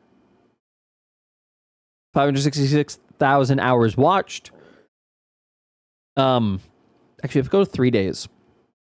566, 2,813 hours broadcast. This part is incredible. The viewer ratio, if that can stay, it won't stay that high because the front page is obviously doing a lot of legwork right now. But that is a incredible number. To go back to here, just chatting's ratio, 87. IRL's ratio, 100. If you take a look at a lot of other things here, well, we'll just look at them. Grand Theft Auto, 47. League of Legends, 55. Valorant, 25. And what this number means is that the number of streamers compared to the number of viewers in the category, a higher number is better. It means that there is way more viewers available to watch the content than there are streamers. So a higher number is much better to have. The fact that DJs currently are at 200 is a mind-blowing number overall. It won't stay there. Again, the front page is doing a lot of heavy lifting, but if they can keep it somewhere in the 50 to 100 range, then I think that there's a lot of potential for the DJ community. If it goes below that, then it still has potential. The overall platform, by the way, sits at 24.62 right now. So that is across the entire, all of Twitch, is that there are 24 viewers for every single streamer who is currently live at any given time. So yeah, as long as you keep this number 2-3 times higher, it would be great. Yeah. There's another platform that actually, your distribution, is it under there? No. Overall stats? No. On Twitch Tracker, by the way, the site is Sully Gnome. Twitch Tracker tracks the overall viewer ratio directly here. Where is that? Yeah, here. So viewers by streamers, this is essentially the exact same thing. During the pandemic, 2021, this says that it was at 24. Now it currently sits at 23.7. If you go back historically here, like back to October of 2012, the ratio is 48.4. 29, 30, 24, 23 in 2019. Yeah, so I think that's the lowest that it's ever hit. Oh, maybe here. 22.1 in July of 2020. So 3 months into the pandemic was the lowest ratio that we've had ever. Now we're at 23.7, and as you can see, we've got a negative trend. So we'll see what happens. Do you think that Twitch will ever moderate who's in each category? No, not directly. They should, but not directly. Too much work in order to do that. It just won't happen. There are a lot of DJs not in the program yet, too. Lots of small DJs are taking a wait-and-see approach and are streaming in music. I suspect that people streaming in the DJ category right now are skewed towards the larger CCV DJs. There are smaller DJs in the program, but I think there are more holdouts on the smaller end, 100 CCV and below. So I would actually say that for right now, DJs should, at least especially now for the first month while this promotion is going on, should absolutely be in the DJ category. There is no, like, again, you can opt out at any time. There's no reason why DJs, at least for this initial month until the end of September, you might want to revisit it after that. Who knows? But because September is coming up, so maybe it doesn't fully matter. And then, but yeah, right now, the promotional opportunities of being associated with the DJ category and all the promotion that Twitch is doing for it is absolutely a benefit to any DJ who is going to be streaming in that category. So right now, absolutely is the time to do it. There's no cost because Twitch is covering the bill for the first month. DJs should be there. Lots of DJs came back, which is cool. Yeah. The other thing that here we can take a look at. This one's kind of intriguing. Oh, you can't fully see it. Why can't you see it? It's because my thing's off center.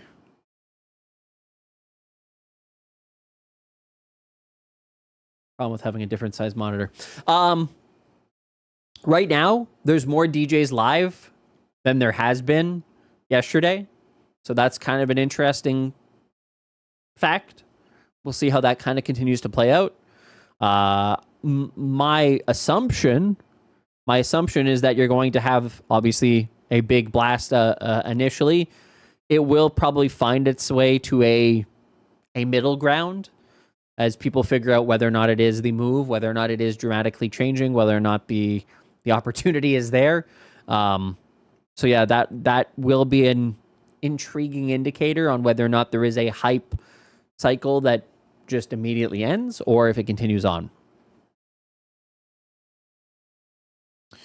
I hope that the big DJs that were headliners stream more and that T-Pain article gives value. Yeah, Singletary, that's my feeling here, is it's super, super important that Twitch continues to support the DJ category and DJs on it. I think they should host regular events, probably quarterly, where they get DJs together for DJ-led raid trains, where they dominate the for a 24-hour period, they dominate the discovery on the platform itself in terms of the carousel.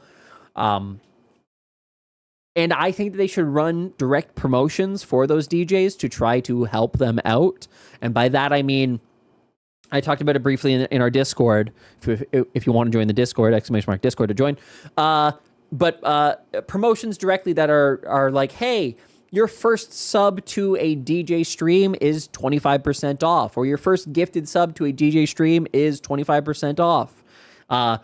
Bits, just basically offering more financial promotion that enables DJs to be to raise a little bit more income than they obviously would on their own. And the reason I say that is not inherently to be like, oh, that's going to be a major benefit to Twitch.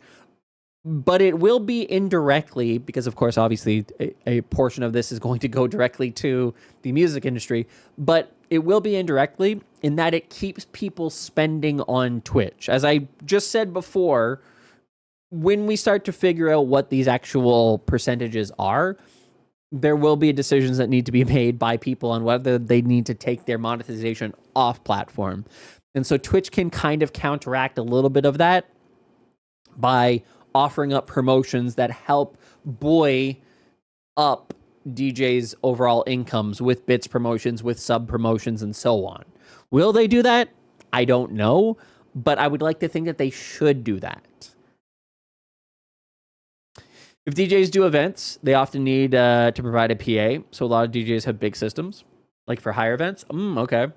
Yeah. So again, those are opportunities for Twitch to have access to a potential fleet of DJs who are available in cities and countries around the world to offer something. DJs make their own income. They're like a small business. Absolutely. I'm not saying that they're not. I'm only just saying from Twitch's perspective, they run a risk of, if that split is too high, they run a risk of people taking or trying to, the thing that I just recommended before, basically I'm offering both sides of this to kind of offer the different perspectives of what I think Twitch should do, but then also things that I think that DJs should do. But yeah, anyways, we'll see how this goes. Vast majority are English, some are German, a few Spanish, a few French, a few Japanese, a few Portuguese, a few Russian, 9 Danish, 9 Italian, 9 other, 6 Dutch, 5 Polish, 5 Swedish, 4 Chinese, 3 Hungarian, 2 Bulgarian, 1 Finnish, 1 Arabic, 1 Hong Kong, and 1 Czech, 1 Ukrainian, and a partridge in a pear tree. The Twitch DJs who make good money on here have viewers in the 30 to 65 range, people with more disposable income. 30 to 65? Is that it?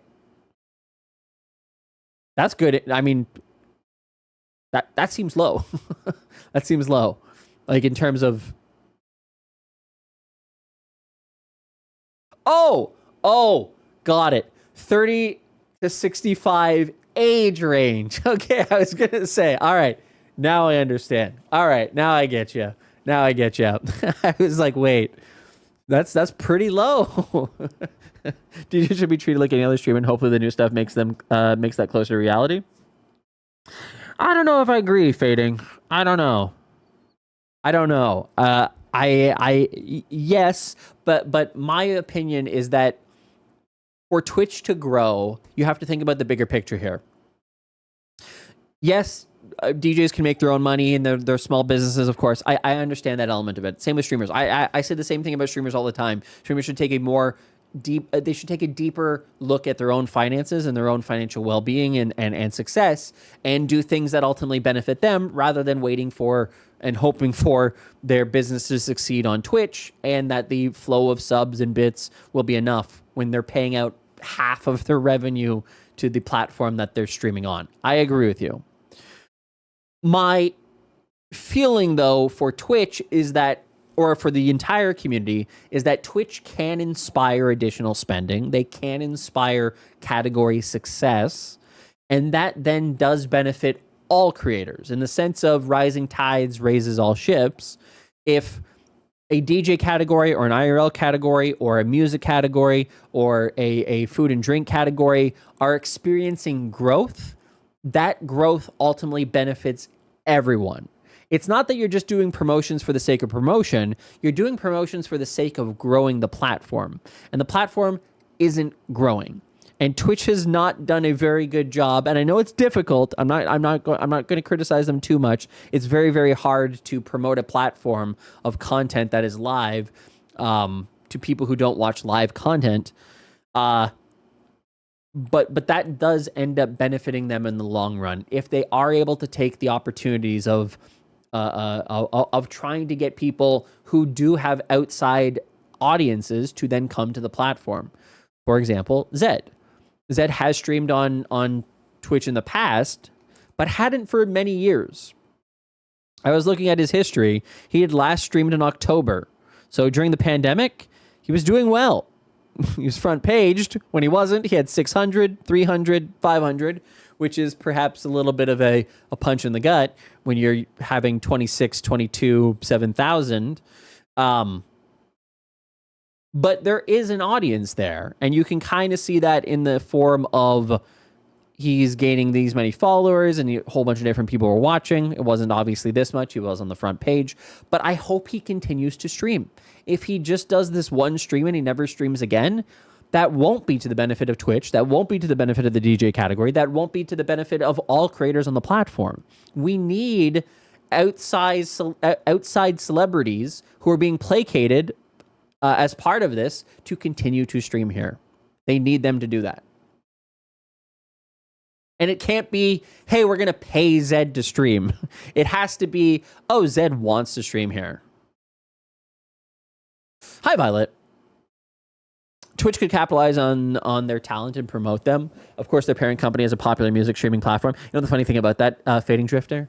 They actually cut that tie. They cut that tie recently. From Zach Bussey, Amazon Music. Amazon is pulling the plug on a feature that distributed Twitch live streams for musicians on Amazon Music. Artists will no longer be able to connect their Twitch channel to their Amazon Music app. They had that functionality. It existed, and they cut it. And I don't think that it's Twitch that cut it. I'm pretty sure it's Amazon. As we have seen with a lot of things related to Amazon, Amazon has less and less interest in being tied to Twitch in any capacity. So it's why I don't think that Prime subs are long for this world. They've been obviously reduced to comparative split as a tier 1 sub. Now they are a flat rate. And I would imagine that they continue to see declines as time goes on. It does not appear that Amazon wants to have much to do with Twitch. Even if they say that they're bullish on the future and hard to find audience and so forth. So I'm with you. I think that there's a lot of synergies that really work well between Amazon and Twitch, and it's really a shame that they have not been able to capitalize on any of that. A prime example is I have gear that I use on my stream that I could easily, there's entire sites designed for people to share their gear list. Why isn't that on Twitch? Why isn't that functionality? Anyways. Hi, Wolf. Violet, how are you? We get a free sub every month, which is why I have used the same stream every month for like 7 years. That's impressive, Fading. That is impressive. They do get less now. They do get less from that. You don't get free games anymore. You don't get much. You still do get free games, but they are cutting it down. You get a couple games per month, and that's about it. They got rid of all of the more benefits. You used to get like Valorant stuff, and you used to get like all kinds of gaming related things. Now this is a leftover. It's been there for 4 months, 5 months. Anyways, that's a conversation for another day. That is a conversation for another day. What about a translator? Hi, Pooj. How are you? Dimitri, you're not allowed to double dip. Dimitri just double dipped on the YouTube channel. Does Amazon own Warner Music? Prince is on Warner. Prince is on the band DJ list. I don't think so. I don't think so. Yeah. No. No. I will. In the US, if you're receiving EBT benefits, you qualify to get Prime for half off. Well, hey, there's one perk of being poor, I suppose. I think that's what that is, right? EBT is if you don't have a lot of money. That sounds really the way that I said that sounded way more offensive than I intended. Jesus Christ. EBT is food stamps. All right, I thought so. Can't get heated food, but Prime is half off. Yeah, but yeah. EBT is food stamps. All right. You still get free Amazon Music with Prime? Yes, you do. Yeah. But you get ads in them. Wait, I'm not laughing at the poor. Is Fire TV games the same as Amazon Prime? A good question. I don't know. I'm not sure. Means electronic benefits transfer. Okay. All right.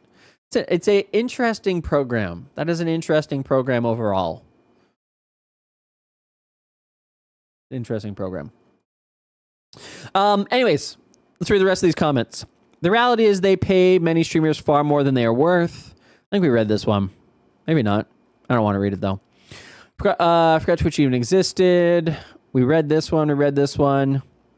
700,000 viewers sounds impressive until you learn that the top... Okay, we read that one. The Silicon Valley profitability problem is caused by a backwards type of capitalization of startups. We have not read this one. As a poor on EBT, I gave chat permission to bully Zach for the rest of the stream over this. How dare you, Sage? How dare you? Sage, are you getting Prime for half off?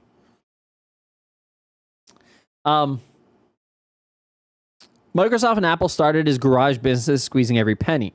Profitability and survival was always a vital thought, but when these niche startups began getting venture capital money, they started with golden coffee machines and $1,000 office chairs. The culture problem, I remember reading that part, and I talked about my office chair. The culture problem is real and established at the start. Why work hard and care about costs when there's a VC sugar daddy paying? That is also the reason that Silicon Valley has this bizarre socialism where politically they see money as unlimited and only in need of redistribution. When you live on someone else's money, the lesson is that work and profit are deplorable concepts. That is why Silicon Valley workers who make big money while working at a business that has never itself made a dime see no hypocrisy in supporting anti-capitalist candidates while they live for stock options. God damn. Darwin would be ashamed. Do you think Twitch will leave Cali? No. I mean, they are shutting down offices. They are trying to pare down their overall real estate footprint. So, sort of, but no, I don't see them leaving California. The big tech and SoftBank are to blame as well as overpaying. Okay.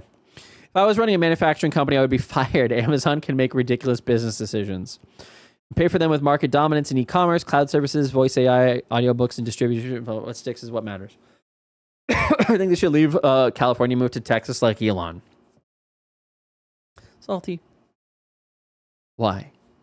Why are you saying this? They should move to Korea so that they don't have to pay those exorbitant fees because they're a local business. In a time in which video games are very cheap or even free, it's amazing that people will actually waste their time and money on video games for hours each day. People will actually pay and watch other people play video games for hours each day. Man, there's always some people who've got this take. People will pay to attend esports matches to watch other people play video games. I think I should go where the talent is. Right now, that is in California. Besides, it isn't your thing. Why is it hard to imagine why people would want to watch others play video games when you live in a world where lots of people will spend 3 hours watching a baseball game? Yeah, baseball games are boring. Baseball games are boring. There has never been an entertaining baseball game in the 140-year history of that game. It's not even a sport. It is a game. I won't even call it a sport. My son, who's mad Jay suck. I hope they suck. I hope they suck, and they have to shut it down because it's too boring, because nobody's watching, because nobody wants to pay the fees to be there. My son used to watch video games on this platform while in high school. It reminded me of the huge baseball fans I knew in high school. They would spend hours watching the stuff. They could name the stars. So specifically, how is it different? At the end of the day, it's entertainment. Younger audiences grew up with video games just like older generations grew up with sports. It's like saying, why watch football when you can play it? You watch the NBA because you want to see the best play. It's the exact same with video games. People watch because those people are the best at playing video games or have fun personalities and are relatable. It's a new generation with new hobbies. Just because it's different doesn't make it wrong. Look at the boomers. The boomers are coming out in force with actual reasonable takes. Who would have thought? Michael Feldman. That absolutely sounds like a guy who's in his late 40s. Jim Kirtland says, unless he is flying in a private jet, which may warrant criticism, Clancy is doing what CEOs are supposed to do. Meet with clients and employees. All right. Also, watching game play live helps pick games to buy. That is true. This is the second story in 2 weeks to highlight Amazon's lack of profit with one of their products, and the other was Alexa. Looks to me like the savior of Amazon is AWS Web Services and Prime subscriptions. I try to buy stock in businesses that are so wonderful that that are so wonderful that an idiot can run them, because sooner or later one will. In this situation, it might be more about the Emperor's lack of clothing. If any company needs a savior, it is not Amazon. 40 is Gen X. Yeah, but anybody over the age of 32 is a boomer now, Wolf. You got to understand. Yet the company CEO does not get beat over the head because he is a liberal. All right. Amazon has long toyed with purchasing businesses that align with their core products. Goodreads aligns with their book selling business, but as time goes by, Amazon is looking more like Microsoft when it comes to acquisitions. Spend like drunken sailors, because they are, and will let our culture fix the product service, Twitch is a perfect example. Most definitely moving to zombie mode. As history has shown, even once smart companies like Amazon can become dumb very quickly. How do they think they were going to make money off of 30-year-olds streaming themselves smoking dope and playing video games? The thing that I will say is this is what I mean when Twitch really needs to break the image of it being purely video games. It's the one thing that they have to break. They have to break that image. The picture of President Clancy is great. How was the James Taylor concert? Good weed? Hi, Bluish. Whether or not Twitch is or ever becomes profitable, the fact that there are reported 30 million Americans, more than 10% of American adults, who spend their time twitching is nothing short of terrifying for the future. Well, it's not. I mean, 10% of Americans over a course of a month, maybe, but at any given time. Maybe that's not what he's saying here. But anyways, excuse me, I'm 43, not 30. Also, I also don't smoke dope either. Well, not sure what to think about you then. On the other hand, even a larger segment of the population, TikTok. Amazon may want to explore a short sale to ByteDance. The Chinese know how to create addictive digital pastimes.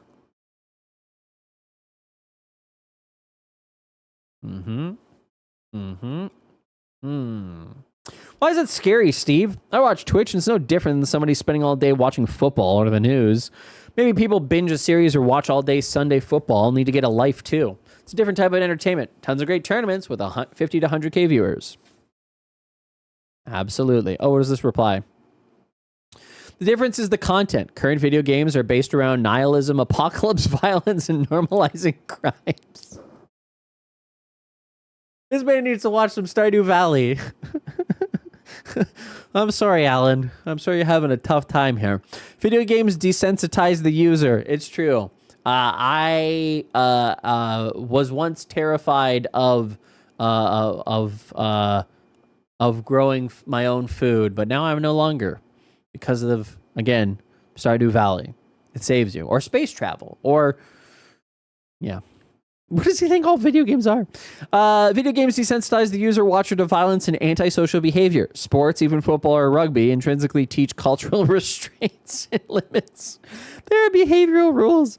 These stories people spend time in have huge influence on internalized cultural concepts. Oh, boy. Jesus. Well, not at all accurate. Is that any different than certain TV shows and movies that people watch? And what about boxing and UFC? Movies and even TV have followed the video games, as the video games have normalized cursing, violence, cruelty, and misogyny. And yes, all the therapy in anthropology is based on studying the influence that a culture's stories have on the behavior of the people in the culture. Realize all advertising is telling stories that create behavior change. The influencer is a storyteller, and they're literally called influencers. Boxing was based on the idea that even in a one-to-one fight, there are strict rules of behavior.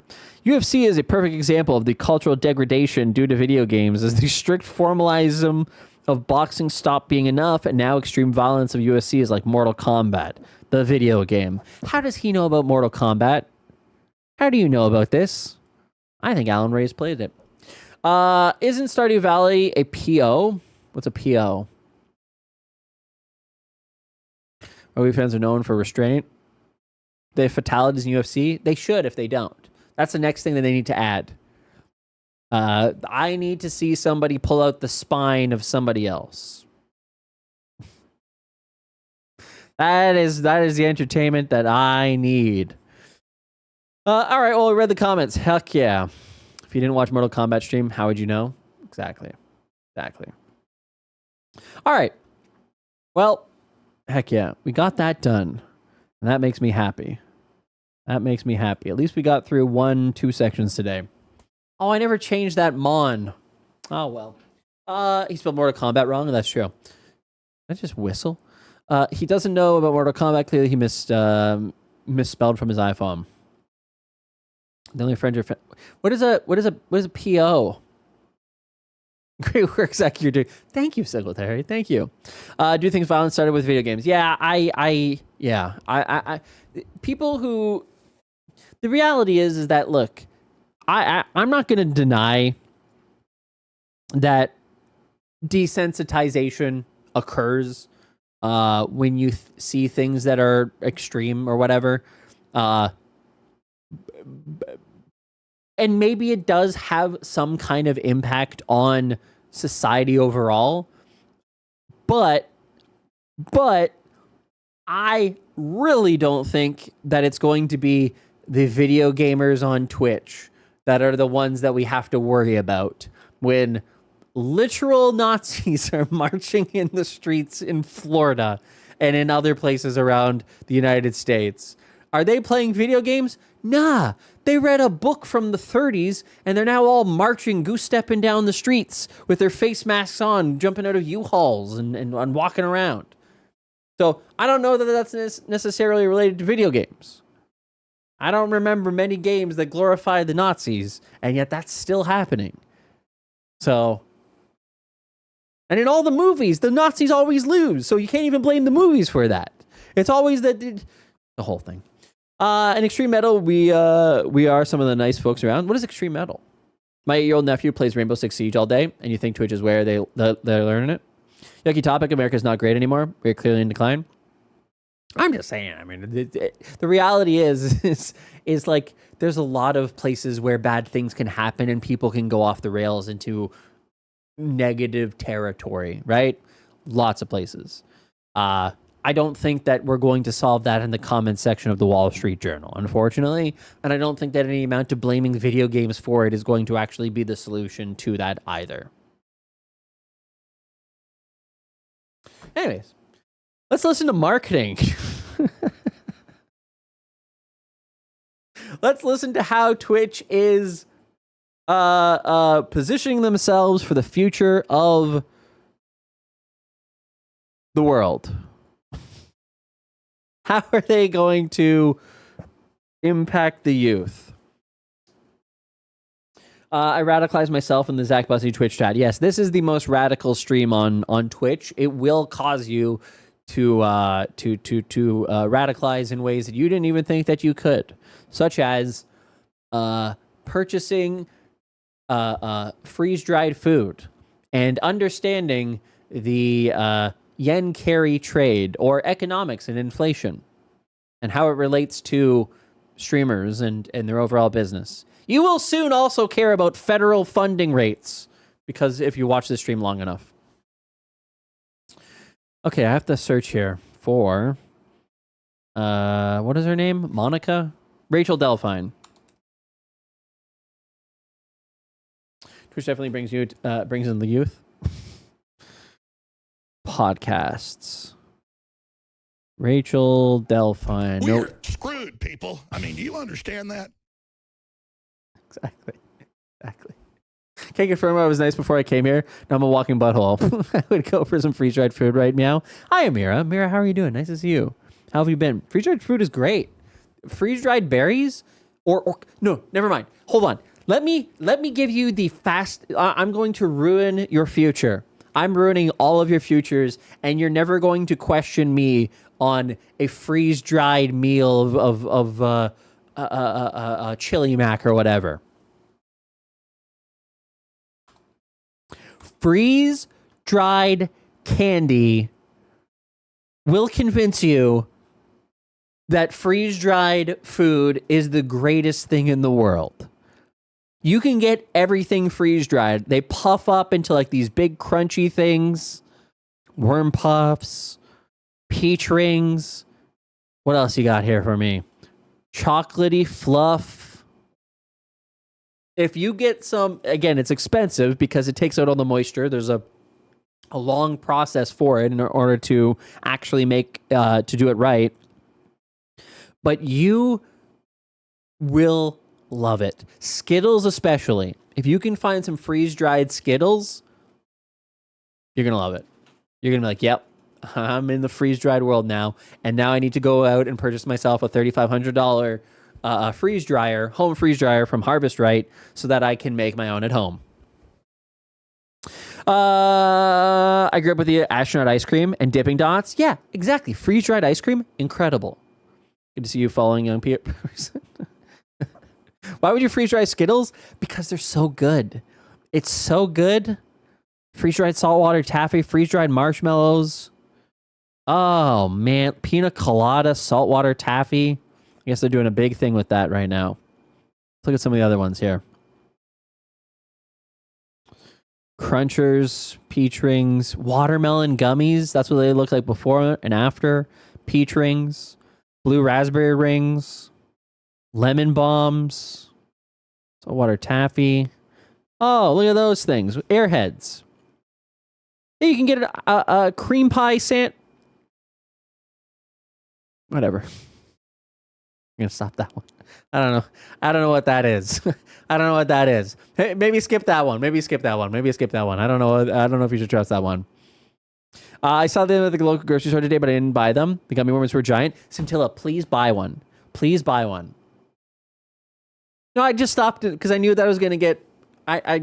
You read, and then I was like, oh, there's going to be a blurb created from that, and so you stop. And I know there's going to be one anyways, but god damn it.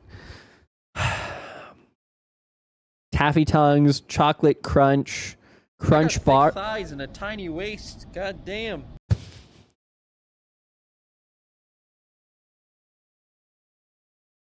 Peanut crunch bars.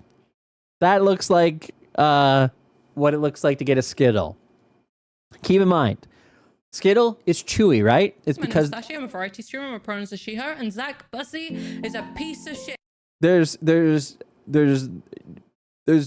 liquid in it, right? That's what makes it chewy. But a freeze dry removes all of the moisture, and so you get a crunchy experience instead, and it's incredible. It's incredible. Strawberry puffs, mini crunchers, marshmallows. So what? Berry clouds. What else you got here? Gummy bears. Look at that. You go from adorable gummy bear to fossilized rock candy thing. It loses the cuteness, but it gains textured flavor. Honey taffy. What else they got here? Shell shocks, peach rings. CNC bars. What's a CNC bar? Gummy sharks. Look at that. Look at that gummy shark. From tiny and chewy to big and crunchy. Freeze-dried stuff reminds me of the texture of cereal marshmallows. Yeah, but those are more those marshmallows are kind of... Yeah. I understand what you're saying, but it's not exactly that. What is CNC? Why is there... Whatever. No, I want candy. You're welcome, Steph. See, that's what happens. That's what happens when you watch Twitch. You become influenced to rot your teeth out. Sorted fruit rolls, pickles, saltwater taffy. Ugh. Frosted cupcakes. Bell shocks. Buttered popcorn, saltwater taffy. They'll just do anything with saltwater taffy these days, huh? They'll just do anything. What's on page 3 here? Super bundle. Any other MRE, Zach? No, this is just to get you. This is a gateway drug into the world of freeze dried. The peppermint one is in the hot chocolate. I found freeze dried candy to condense flavor, kind of intense. Yes, it's so good. It's so good. I bet pickle taffy would actually go hard. I don't know about that. It's a good thing. I'm a chimp at swallowing. Butter popcorn saltwater taffy is good. Wait, really? I don't know about that. Let's listen to Rachel Delphine talk about the platform. We got 20 minutes in, I think. Purchasing some bits. Yeah, let me rewind just a little bit here. Did you see they have pickle flavored cotton candy? I did not see that, and I wish I didn't know that. Video games cause violence, and Zach Bussey makes me buy freeze-dried candy. Yep, absolutely. You'll be thanking me if there's ever a shortage of food and you have food but you don't have dessert. And you're like, oh, wait, I have that freeze-dried candy from 30 years ago that is still good today because it lasts that long. You're welcome. Future you. Lock in today's pricing. Yeah, World War III food. Exactly. All right, let's listen to Rachel Delphine talk about Twitch. How are you guys currently talking to our creators about that? What's the current pitch to them? Yeah, I think one is sort of the idea that Twitch is a place where you can really build a Hi, Minimum Viable Pizza. How'd you survive the apocalypse? Freeze-dried gummy bears. It's a pretty good path. supportive community. Good carbs. And supportive, that word is doing a lot of work in that sentence. So I'll break that down a little bit. But again, I kind of Hold on. I'm going to turn on the captions again. I'm going to give you guys some captions again. Here you go. To our creators about that. What's the current pitch to them? Yeah, I think one is sort of the idea that Twitch is a place where you can really build a supportive community. And supportive, that word is doing a lot of work. Something went in my eye. So I'll break that down a little bit. But again, I kind of got into this. Oh, right. This is where in this thing, she's talking about how money is the most important thing about Twitch and how they're actually trying to pitch people outside. Got it. It's having a lot of monetization options. And it's not just about options. I think the important thing for us and what I think is so compelling for many creators and why we are their primary home is because we launched a lot of those mechanisms and creator tools very early on, right? Okay. So the idea that you would come to Twitch and directly support your favorite creator by purchasing a subscription or, purchasing some bits and helping them to celebrate is really baked in behaviorally. It isn't the case, that you came to Twitch and, years later after enjoying, some free content that we added monetization features. And so I think that behavior pattern that we've established with viewers and that relationship is really, really important because it means like people actually use these things. Subscriptions are really meaningful income and they help to, be more predictable income. And then, having moments again that people really want to engage in, that they want to be supportive of their streamers. They want to help make this more sustainable for them and help them reach their goals, whether it's, a partner or something even bigger. So what's bigger than partner? Really DJ program. That's what's bigger than partner. For it's a better badge. And for us also, I think the safety tools that we offer. So I think that's they're not bringing moments back. They're not bringing those back. Obviously, the baseline is sort of like service-wide sort of policy and enforcement and making sure people understand the rules and that there are really good rules that help keep the streamer safe, but also giving them a lot of tools to establish their own criteria. So streamers can say, hey, these are my chat rules on top of, obviously our community guidelines. And they can have moderators, and many of them do, who then enforce their own rules, right? Yeah, okay, so this is, and again, I do want to give Twitch credit. Their moderation tools, 100% are great. They're fantastic. People really should use Stream Together. DJs on the stream. This is Zach plus podcast plus Vlu. What's a Vlu? Stream is amazing. What's a Vlu? Hey, Zach. Hi. I'm working on my impressions today. Oh, God. I'm going to pretend to be you, watching something or listening to something on stream. Okay. First, I say, come on, guys, let's watch this. I will pause. Sure. Like I'm pausing right now. And we will continue watching. I will pause some more. Uh-huh. Then, after my 4-hour stream yes. of chat distracting me, yes, I will get 5 mins into the 10-min video and leave it to next time. And that's how it works. God bless chat. And God bless the United States of America. Yeah, that sounds about right, I guess. Okay, we gotta get back into content. So anyways, this is shit. The timing on that. All right. Yep. What's a Vlu? A DJ streamer live right now and about to go on the front page tonight? Hell yeah. Hi, Bridge Boy. Yeah, that sounds about right, Obama. Yeah, that's pretty accurate. That's pretty true. And to steal a train wrecksism, yeah, that's pretty true. And that's true. Yeah, that's true. Yeah, that's pretty true. That's true. That's true. Yeah, that's pretty true. Yeah, that's true. Yeah, that's pretty true. Hi, John. DJ streamer person checking in for a few. John, I appreciate it. How are you doing? How was your stream today? I tuned in for a little bit. What?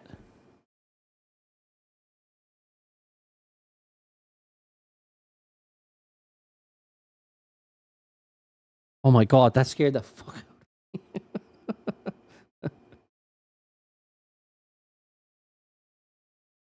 Holy shit. Woo! I got a message about Twitch. Huh.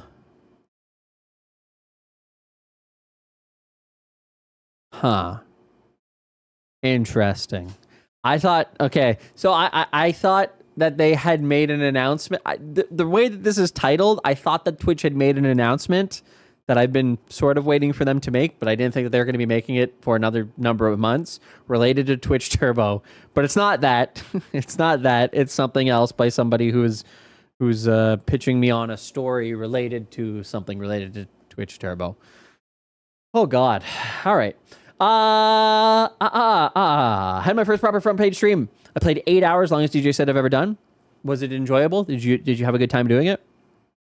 I got front page today through the partner application. Oh, okay. Interesting. Did they finally notify you you'll be banned on the stream like the doc? No, didn't get that. Didn't get that. Not yet. Didn't get that. Twitch has been sold to Tencent. You heard it here first. Please don't F up my turbo. Hard work standing up and jumping around.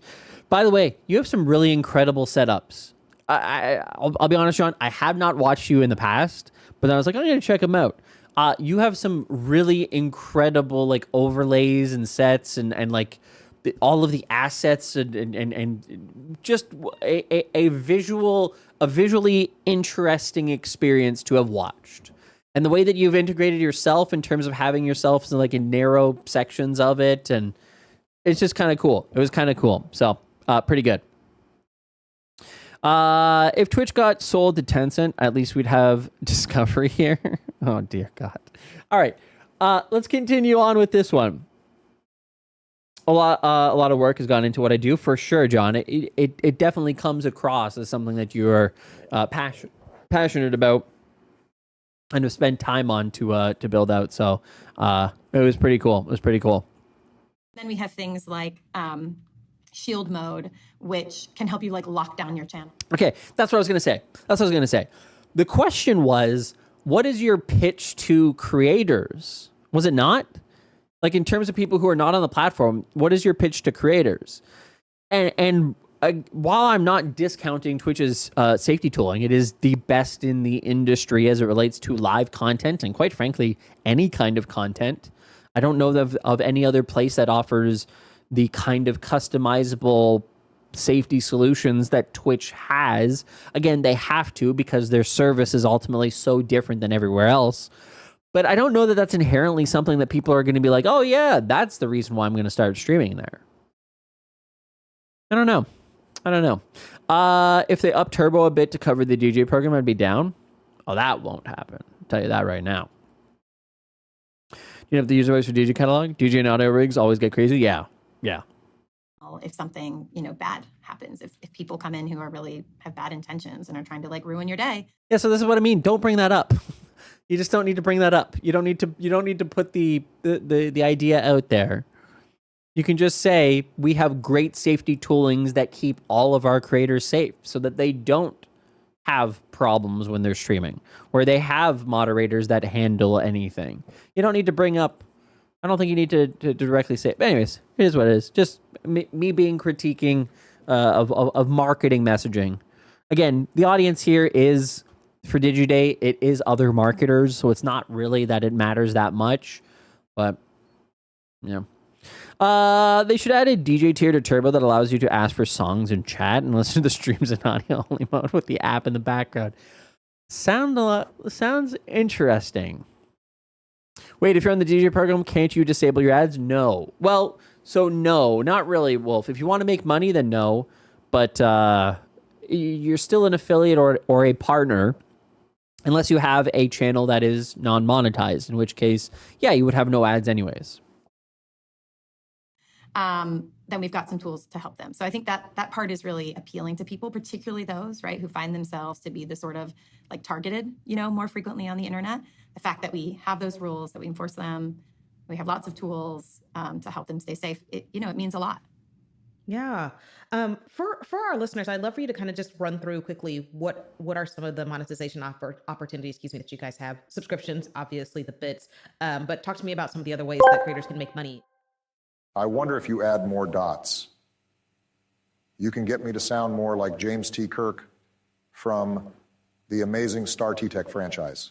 Star T-Tech? If not, I am sorry to disrupt your stream yet. Again, Zach, I am so sorry. Okay. May God bless America. That's all right. It's all right. I don't think it does anything. Maybe it does, but I don't think so. That's Paler? Paler's doing that? Thank you, Paler. Through Twitch. Yeah, so I covered the big ones, really. It's like 3 big rocks, right? There's 2 that are... 3 big rocks is right. Yeah, you get subs, ads, and bits. The patronage model, so that is like the bits, and they're purchased, and then No, the patronage model is subs. Bits is like direct tipping. That's not patronage. But talk to me about some of the other ways that creators can make money through Twitch. Sisyphus? Yeah, so I covered the big ones, really. It's like 3 big rocks, right? There's 2 that are the patronage model, so that is like the bits, and they're purchased, and then you can kind of celebrate them in the chat. They have like a sparkly little function, so that when you're throwing bits to the creator, they sort of, you have this like little moment of celebration in the chat. And then there's subscriptions, and those are monthly, so they come with special emotes. So emotes are like the emojis of Twitch, and they're customized to the streamer. So when you're a subscriber, then you get Rachel's advice hotline emotes, and it's a symbol of status, and also is like shorthand language between people who come back a lot and are very familiar, and they understand you understand what those emotes mean. And there's tiered subscriptions. So there's a tier 1, and that's sort of like the entry level. And then there's 2 and 3, and those are for people who want to give an even higher level of support for streamers. So you can pay even more, and some of those accrue additional benefits. And then the last way, of course, is advertising. Very, very limited additional benefits, but yes. So if you are a non-paying member of the community, we love those people too. One of the primary ways, obviously, that you support your creator, in addition, of course, to your time, is by watching advertising on the service as well. And so those are really the primary ways.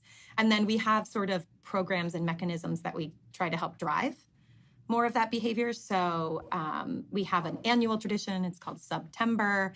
We're offering discounts on our subscriptions, on our gift subscriptions. So there's another way, which is you can gift subscriptions. People who love this channel. So I think, is that maybe a tip-off that we just got? September's only going to be gifted subs? There's a bunch of new people in it. They can gift subscription, and it kind of randomly passes out subscriptions to any other people in the chat or in the community who haven't yet purchased a subscription. Those were actually extremely popular when we launched them. I can't remember the exact stat. This was years ago now, but it was like the 2017. That's when it was. Fastest, right? Used or adopted commerce product. Yep, they loved it. The community loved it so much, they made a video thanking Twitch staff for it. It was a beloved addition to the platform, which seems remarkable at the time to have the community completely eating out of your hand. Again, not to say that there was not complaints back then, but boy, oh boy, what a different time. What a different time. Yeah, it is absolutely one of the best things that they have done, for sure, in terms of monetization, in terms of being able to, it is a fantastic function. There's no denying that fact. Time to set up a second account that I can give me a 12-month sub. True. Do it. History of Twitch. And then we have things like, it's called a hype train. So, if commerce is spending, then you can, the whole community kind of works together to get different levels of what's called a hype train. I'm getting deep into Twitch right now. I feel like I need to share a glossary with our listeners. But anyway, the point is we have some mechanisms and sort of opportunities not only for the that we have these options, subscriptions, bits, and advertising, but we also really encourage and try to encourage people to use them, right? So that the streamer can get paid. Yeah.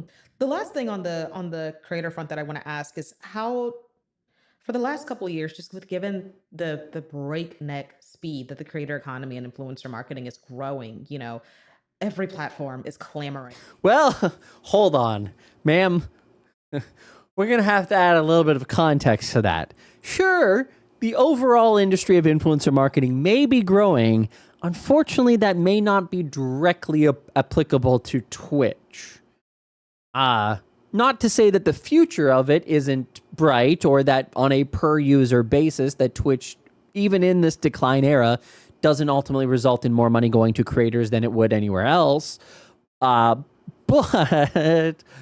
I hope we do have some level of context here in that, yeah, while it is kind of nice for people outside, like overall on YouTube and TikTok, Twitch is a little struggle happening right now. Little bit of a struggle. Cue for later. Now that the second account linking is even more official with DJ Program, I wonder if they'll make that available to all partners, even if partner status doesn't transfer to a second account. Singletary, I don't see why they wouldn't. For two reasons. Now I'm answering it now because later may never come. There could be a meteor that hits me tomorrow. Or retribution from the platform, as we talked about before. Never answered later what we can do today.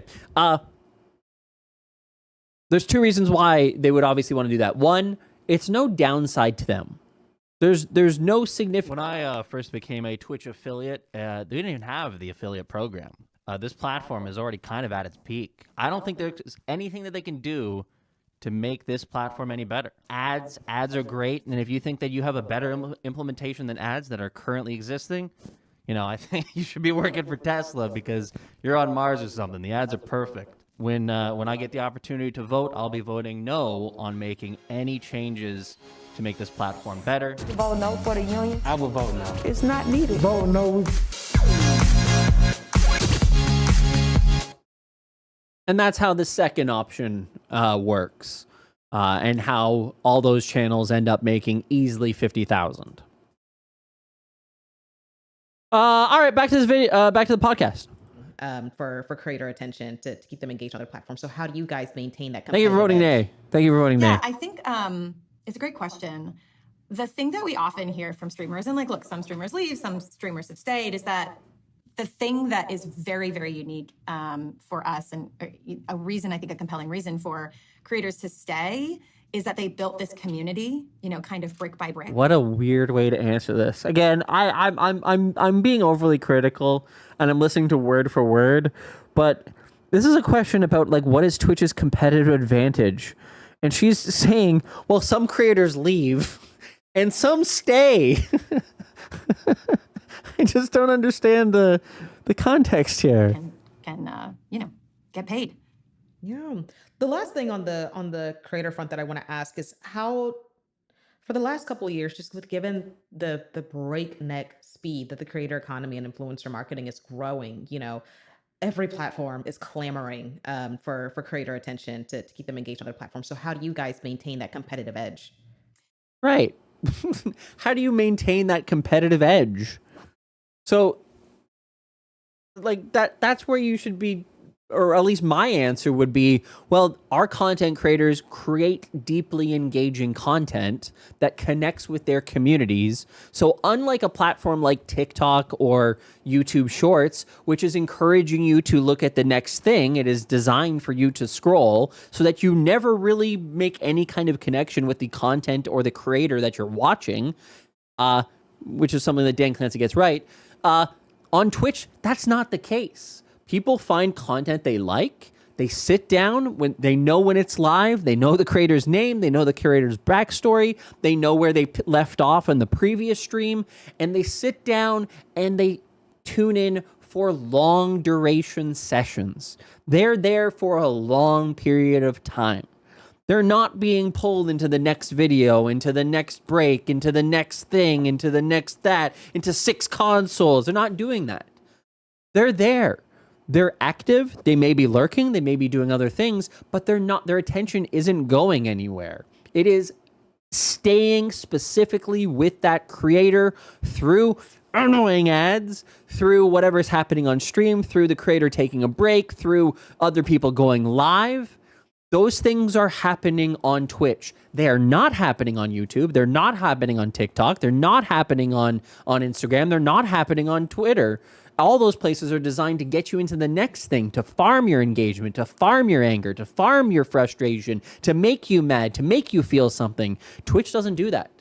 Twitch is about, hey, finding a community, finding a place to sit down, finding a place to stay a while, finding a place to find people who are exactly like you, interested in the same things, learn something, spend time learning about something that maybe you don't know about. Maybe there's something that you get to learn about finance or cooking or DJing or music or streaming. That's what Twitch is. So the competitive edge over those platforms is that, unlike those platforms, your attention is focused on the content of the creator. And that is something you cannot find anywhere else. So if you're an advertiser who wants to access that kind of deep engaged audience, you're not finding that on the constant scroll of TikTok. You're just not. You're just not. You may see an ad for Bell. You may see an ad for AT&T. You may see an ad for Ford, for NFL, for whatever. You're never going to remember any of those things. But I guarantee you everybody here knows what fourth wall is. That's your answer. That's your answer. Keep the edge sharp at all times. Exactly, Canada. Yeah, I think it's a great question. The thing that we often hear from streamers, and like, look, some streamers leave, some streamers have stayed, is that the thing that is very, very unique. It's a weird way to start that off, but okay. What is Fourth Wall? Fourth Wall is a fantastic platform for creators to be able to monetize their own communities off platform. It is a patronage model. You get to set your own prices. You get a 95% split. And you can do things like, hey, I do behind the scenes on Fourth Wall. I do exclusive content. I have a podcast. I do pictures of my animals. All kinds of different things that enable you to offer something that you can't offer when you're live. It is essentially community building for pay outside of when you are live on Twitch, which if you're not live on Twitch, there's no community building happening. So it ultimately ends up being something that you can build off of the platform as you're working on it. RIP Sparty Club, I know, but I posted one today. I posted a picture of Spartacus, and he's currently in his...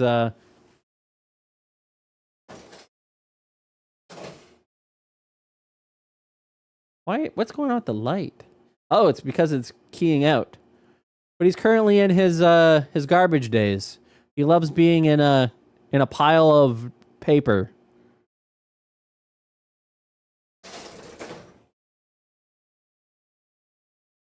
I knew he was there. All right, let's continue.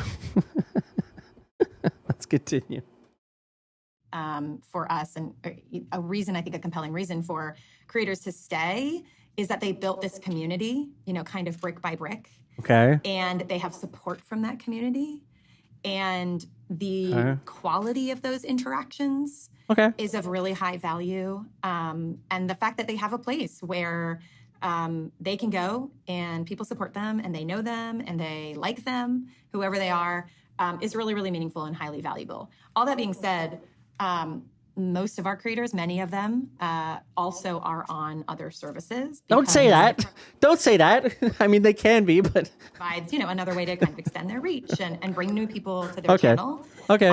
So they absolutely are on all of these other services. It is very common for creators to do their live stream and then edit it down and post it on other services, right? And so we absolutely encourage it, support it. It's not a zero sum for their time in that way. And last year even we announced an updated simulcasting policy so that people who want to actually live stream on our service and others can do it at the same time. And so we want people to grow. We want their brands to get bigger. We want them to reach their ambitions. most of the streamers are primarily Twitch streamers for all the reasons I said, community, all the options, to monetize, but are also, they're content creators on other services, and we love that. Yeah. Okay. All right. I don't know how I feel about that answer. I mean, it touched on some good stuff. It definitely touched on some good stuff, but I don't know. Hi, Paul. How you doing, Paulie? I want to shift gears and ask you kind of what this looks like from the advertising perspective. Ooh. How are we pitching advertisers to advertise on Twitch? Yeah, I think a few things. One is the audience demographic. So we've got a highly coveted, sort of hard to reach audience. They're Gen Z and millennial. I think it's about 70%, maybe a little north of that now. So really, coveted sort of that younger demographic, which I think on its face is very appealing, obviously. And then the other thing is this idea of sort of, these are really highly networked communities. And when you have those kinds of deep bonds and deep connections, what you also have is someone who's like really, really influential. Okay. This is a better answer. This is a better answer. In terms of, she's clearly, I don't fully know what her role is in terms of where she stands for the overall community, but that absolutely is a better answer if she talks to advertisers often. If her role is CMO, who signed up for Fourth Wall? Whoever signed up for Fourth Wall, good job. Hell yeah. Nice job, Fourth Wall signer upper. It just sounds to me like she talks to advertisers. It sounds like her marketing chops are designed to appeal to advertisers more than it is to try to appeal to creators. Not that she was bad in terms of the communication, but she clearly has that pitch way more locked in, way more designed in terms of, hey, here is why you should advertise here.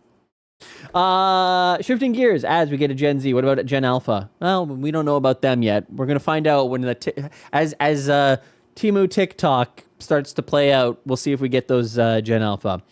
Hi, Modern Meerkat. How are you? Sorry, as an old, I'll log off. Yeah, same. What is this?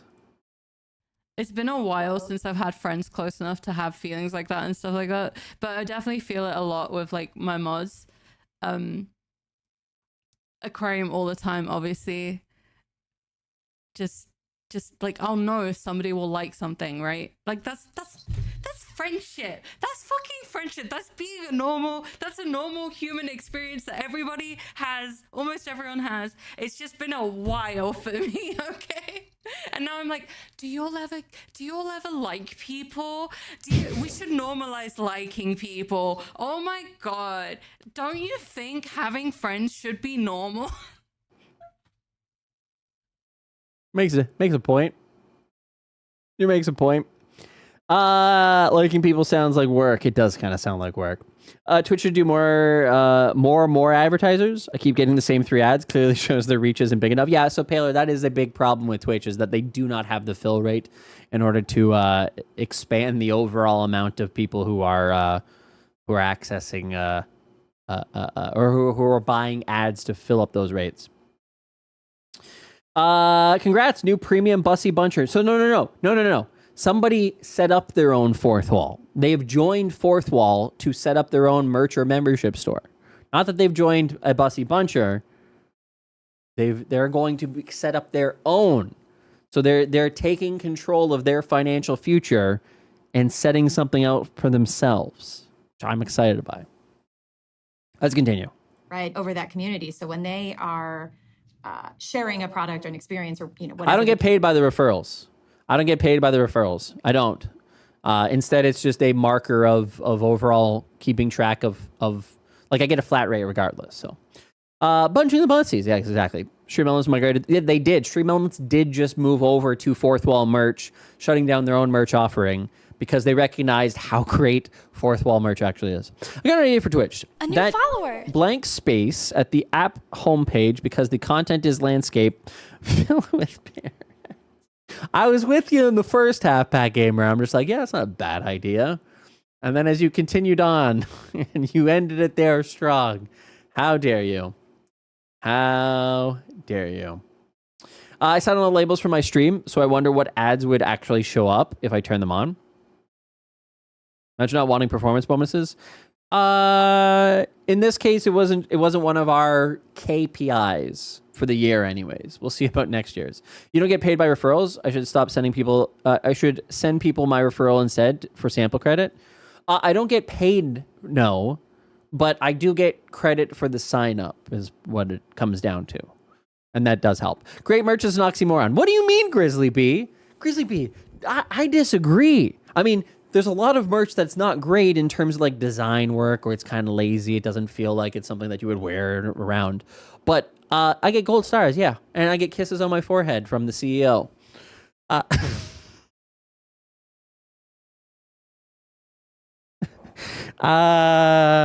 That's not going to be blurped and taken out of context for sure.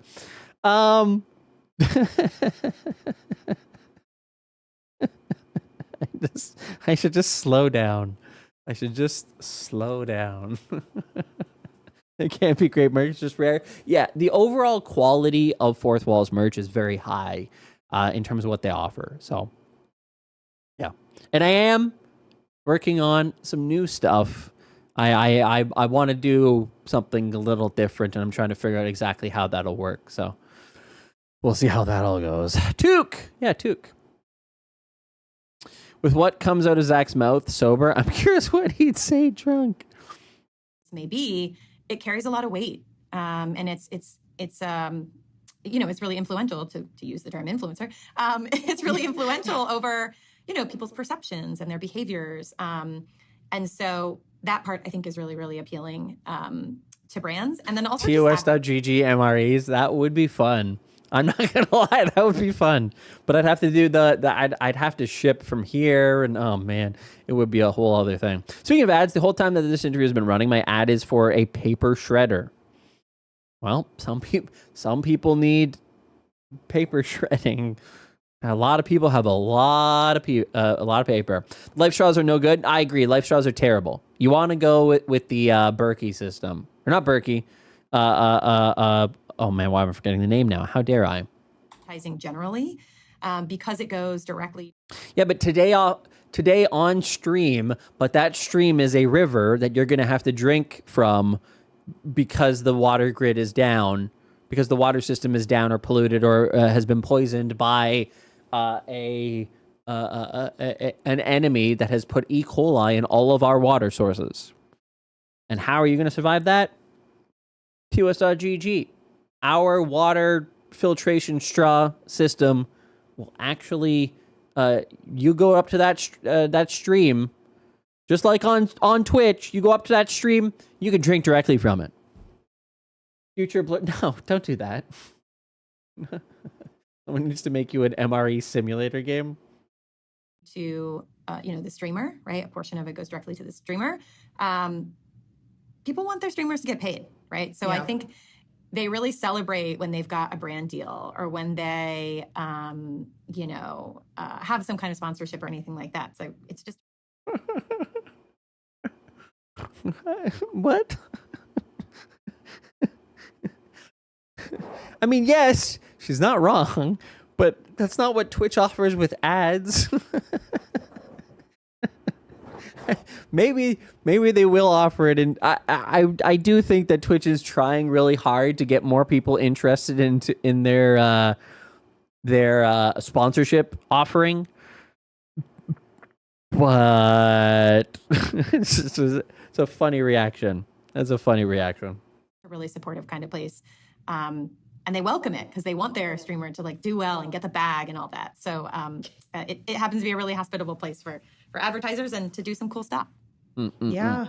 A couple years ago, there was the question of brand safety on Twitch. Curious.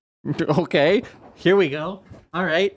And then I hope she follows up with, and what about in December where you decided to turn the platform into a hardcore hentai website for a couple days? What was the decision there? Please follow up with that. Please follow up with that. Since I guess 2021 is when I started seeing headlines. So since then, kind of what plans have been put in action to kind of quell the brand safety concerns? Yeah, I think a couple things. One, in 2021, gosh, that was a literal decade ago. giving some more controls, right, to advertisers as well as viewers, right, over the content that they see. So things like what we call our classification labels, content classification labels, so that if you're a streamer who's creating CCLs. content that's a bit more mature, right, and that can be, hey, there might be some drinking in this stream. Hey, there might be, this is mature video gameplay, or I'm going to use mature language, or my content has a sexual theme attached to it. One is, you're required to label that content, and that's a relatively new feature in the last couple of years, where viewers have more control, right? So there may be an interstitial that says, hey, this creator has told us that this content isn't for everyone. And you have to then, of course, as a viewer, opt into it. Now, advertisers can also use those to target or not, right, certain communities. So if you want something where you have a lot more control, not only can you target away from, right, certain of those content classification labels, you can also focus on content communities that are more aligned with your own brand values. So, you can target by game or category in addition to those CCLs. So I think part of... what else can you target on other than gamer category? I'll wait. That it? A new follower. Is there any more? Dr. Snappy. Oh, and DJ Wolfram. Thank you so much for the follows, guys. I appreciate it. Welcome. Nice to have you here.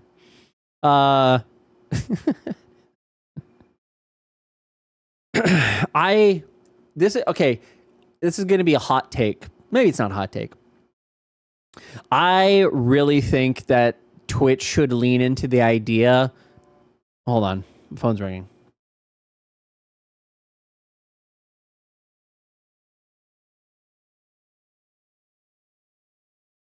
I really think that Twitch should lean into the idea of being able to classify your content a lot more directly in terms of what's actually happening. Not just in terms of the tags that they use, but actually having a organization in terms of the it's Rachel, in terms of the actual content itself. So like right now you have the freeform tags that you can say anything that you want, right? And I do use my tags in a way that that is designed for how I would want them to be communicated to a business.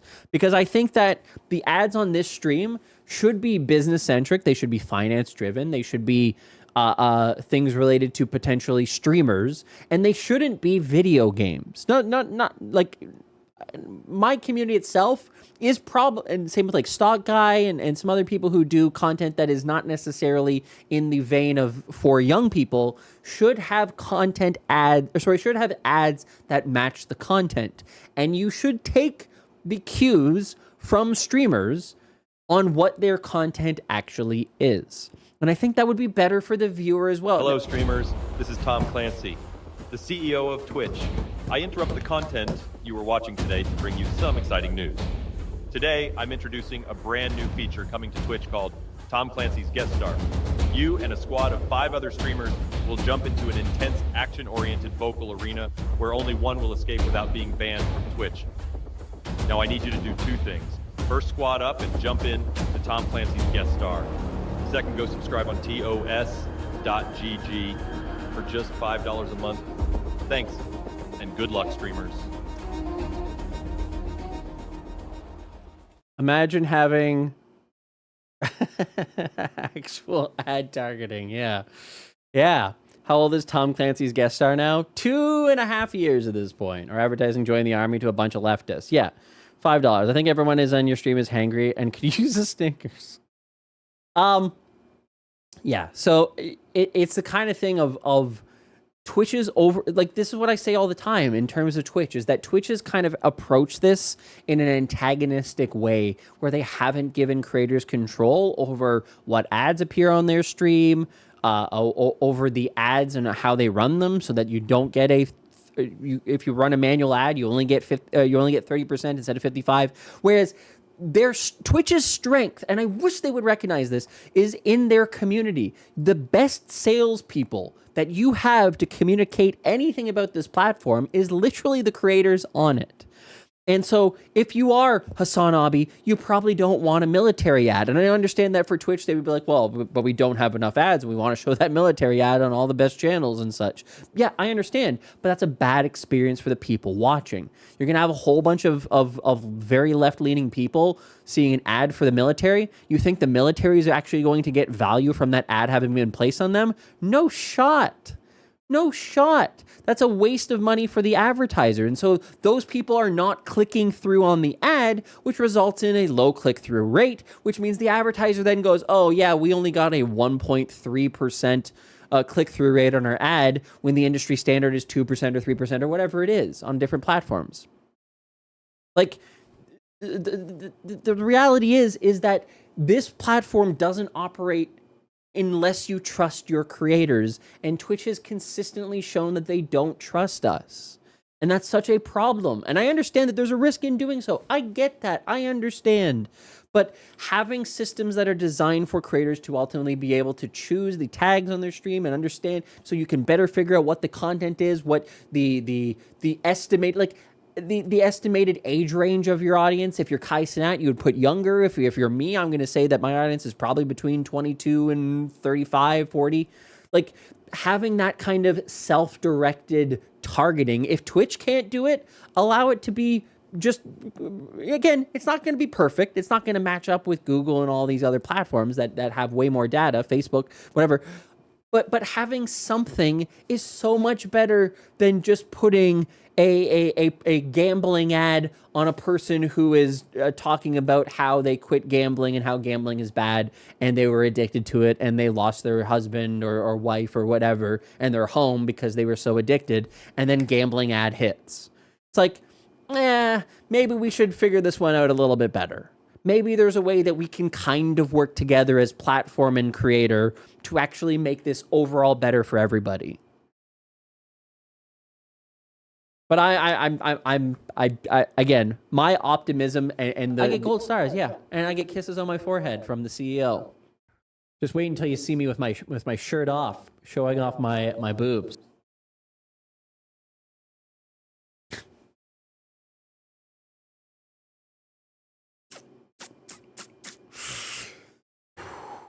Do we know what the actual click-through rate is? It has to be super low. It is very, very low. Modern Mirror Cat. I was talking to a major advertiser recently who showed me their analytics dashboard, and it is a fourth.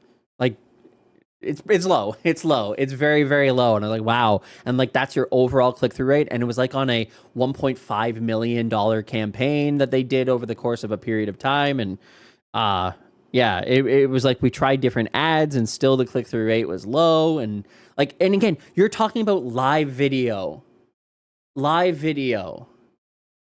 with super engaged audiences, and it's lower than, why is that my text? It is lower than you can get on Facebook or YouTube and such. It's so frustrating. It's so frustrating. My optimism for this platform has been so diminished over the course. Not that it's been diminished, but like I had such hopes. It's just like there was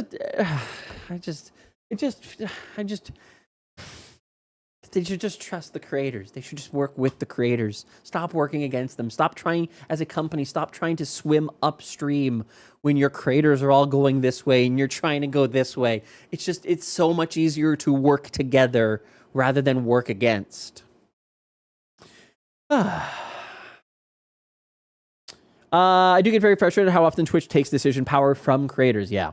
You mean Twitch is not here for us, the community, but in the long run to exist to make money off the backs of the talent with no say or opinions? But that's what I mean, Kosher, is that they would probably make more money if they get the creators involved. And we would all make more money. Keep in mind, the reality is I would make more money if I ran more ads, right? But I would make even more money if those ads were targeting the people that they need to target, so that the people here aren't going to be getting either Depends ads or Ford ads or whatever the thing is that isn't necessarily applicable to them, but they are going to get the high level content creation related ads from Elgato or from Logitech, because that's specific to content creation. That's specific to business. They may get ads for banks or finance because that's specific to business. That's specific to the world of being a content creator. And that would benefit Twitch because you can charge a higher CPM rate if you have better targeting.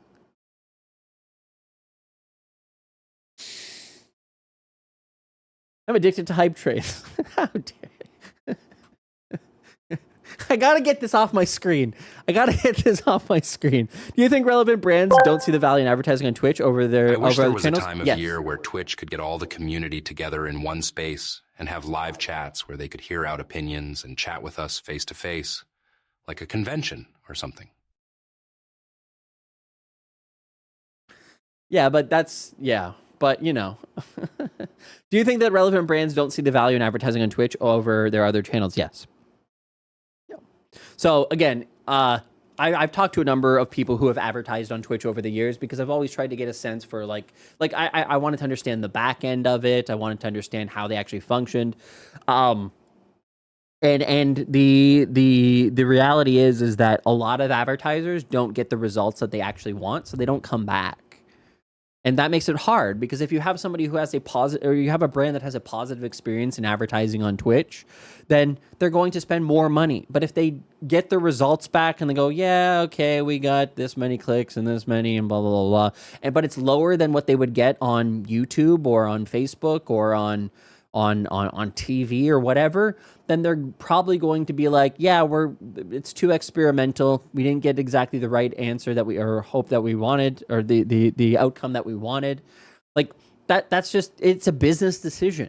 And so Twitch has to constantly be in the process of doing sales for people who have never advertised on Twitch before to try to get them in the door, because existing advertisers are kind of going, yeah, I mean, if we have some extra budget, sure, but we don't really have much budget right now. We're kind of focused on YouTube, where the targeting is exceptional. I can literally pick the neighborhood where I want to advertise things in.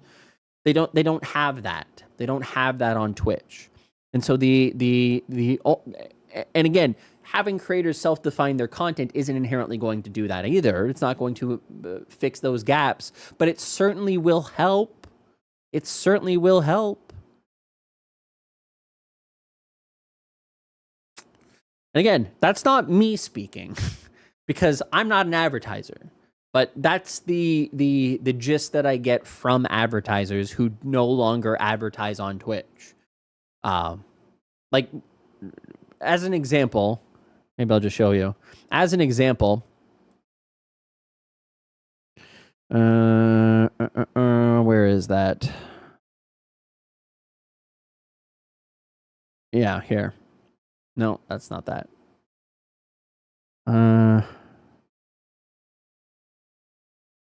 Where is it? Yeah, here we go. TwitchCon sales deck. So like, as part of the experience of advertising on Twitch or at TwitchCon, they throw in a bunch of ads. So here, I'm just going to show you this. I'm just going to show you a page. God damn it, that means I got to go. This is just, actually, let me take a look. Artist Alley. Yeah, okay, let's look at Artist Alley. Here you go. So if you're a brand that wants to advertise at TwitchCon, this is what you can get.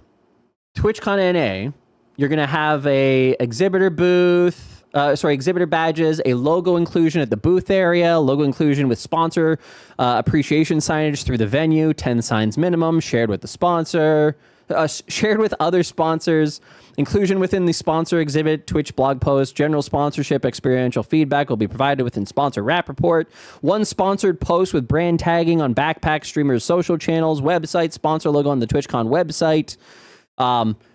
So you pay $10,000 for TwitchCon EU or $125,000 for TwitchCon North America, but you have to buy ads. You got to buy Twitch ads, video ads, Twitch Premium non-skip video, ROS with targeting of official TwitchCon channels. So you have to pick up a whole bunch of ads that hopefully are targeting the people that you want. But ultimately, the overall sponsorship cost is this, but then you have to spend twice as much to pick up ads because they struggle to sell those ads.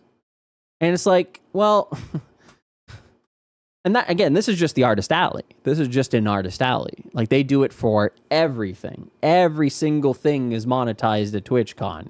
You can get the arcade, presenting sponsor, custom booths, Kappa Cabana, the LAN area, LAN party, LAN hardware, the loot cave, partner lounge, partner party, streaming station, streamer station hardware, tabletop area, TwitchCon block party, community lounges, watch party advertising, which is an event at TwitchCon is $75,000. Content plus ups, brand panels. Like there's a lot of things that they try to monetize that then don't get picked up. And then they almost always, some of them have optional Twitch media, but a lot of them have a requirement that you have to buy Twitch ads. And it's like, well, you're forcing somebody through a door that they're going to have a bad experience with in terms of the overall ads. And so they're constantly kind of like burning out advertisers at the same time as they're trying to bring in new ones. It's just, again, I'm not a ad sales person. But in talking to brands, not just one, not 10, not 15, a lot of brands. I talk to a lot of brands, ones who attend TwitchCon, ones who don't attend TwitchCon or who attend around the area, and then just pure advertisers themselves. And like, it's a very fascinating overall segment of the population because they have such an interesting perspective on whether or not it is worth advertising on Twitch. And when times are tough as they are now, it's simply not. Advertisers can pay for your currency conversion. Crocs, the shoes for gamers? Yes. Can we buy ads for TOS? No, we could not. So you pay $10K to show your brand to people who might care and $125 to show ads to basically untargeted audience? No, so it's $125. 5 TwitchCon passes for $150 to $250K. To be glad you're not advertisers. So again, those numbers aren't like, again, that's not, yeah. Anyways, it can be a lot. If you're just wanting a booth on site, it can be a little bit less. Like it's an interesting thing. It's an interesting thing. How many people are going this year? Yeah. Roughly. Oh, from this community. Yeah. Roughly 23,000. Yeah. We'll be attending the TwitchCon this year. Guys, I have to do it. It's a Friday, but it's past 7:30, and I've been streaming for 3 hours, which means I have to go. But we got through a bunch. How much is left in this podcast? 12 minutes left in the podcast. We have 12 minutes left in the podcast that we will pick up on Monday or Tuesday. Yeah. To you all, thank you so much for coming and hanging out. Thank you very much for the follows, for the raids, for the resubs, for the bits. I appreciate that. For the sound effects and blurps and Tangias. I appreciate that. If you are somebody who is not subscribed to my newsletter yet, please go subscribe to my newsletter. It's completely free and gives you an update on everything that is happening in the streaming space. So if you can't make the stream, or you're not in the Discord, or you don't follow my Twitter, or you are following my Twitter, but you don't check it 24/7, and so you miss things, the recap is the best way to keep up on everything happening on the Twitch platform, as well as in the streaming space overall, as well as creators, as well as giving you opportunities as a content creator in terms of keys or actual opportunities for paid work or events to attend. And then also, if you're a community member who just wants to work in the industry, there's a whole section of jobs as well. It is completely free to sign up, and I highly recommend it. Secondly, if you want to support more directly, you can sign up for a paid account, $4.99 per month, or $50 for the entire year. You get some additional perks, such as being able to access the private chat in the Discord, where we talk about high-level things that we can't talk about publicly because they're not public at that point. Make of that what you will. And with that, I want to thank you all for being here. I really do appreciate it. Holy Why heck. would I listen to you? The only man that I listen to is Jesus Christ. That scared the hell out of me. Why? That was so remarkably loud. Shayraz, terrible timing, Shayraz. Thank you so much for the raid, Shayraz, but we're leaving. We are leaving at this moment. We're raiding Gemma. Gemma's great. Do I know anybody else on this list? Oh, that's Vilu. That's who you're talking about. No, we're raiding Gemma. We are raiding Gemma. We're leaving. We're leaving. Thank you. Welcome in everybody coming in from Shayraz streams, and goodbye to everybody coming in from Shayraz's stream. I appreciate you all. I hope you have a fantastic day. I told her, she didn't believe me. Well, that was her own fault then. That is her own fault then. Yeah, guys, thanks so much for being here. I really do appreciate it. Join the Discord if you're not in the Discord already. And for all the people who just raided in, click the follow button so that next time, you'll see what happens here. Next time. All right. Goodbye, everybody. And have a fantastic weekend. Stay safe, stay hydrated, and I don't know. Call a family member that you haven't talked to in a while and say hello to them. Give it to me, Daddy. Goodbye. Goodbye.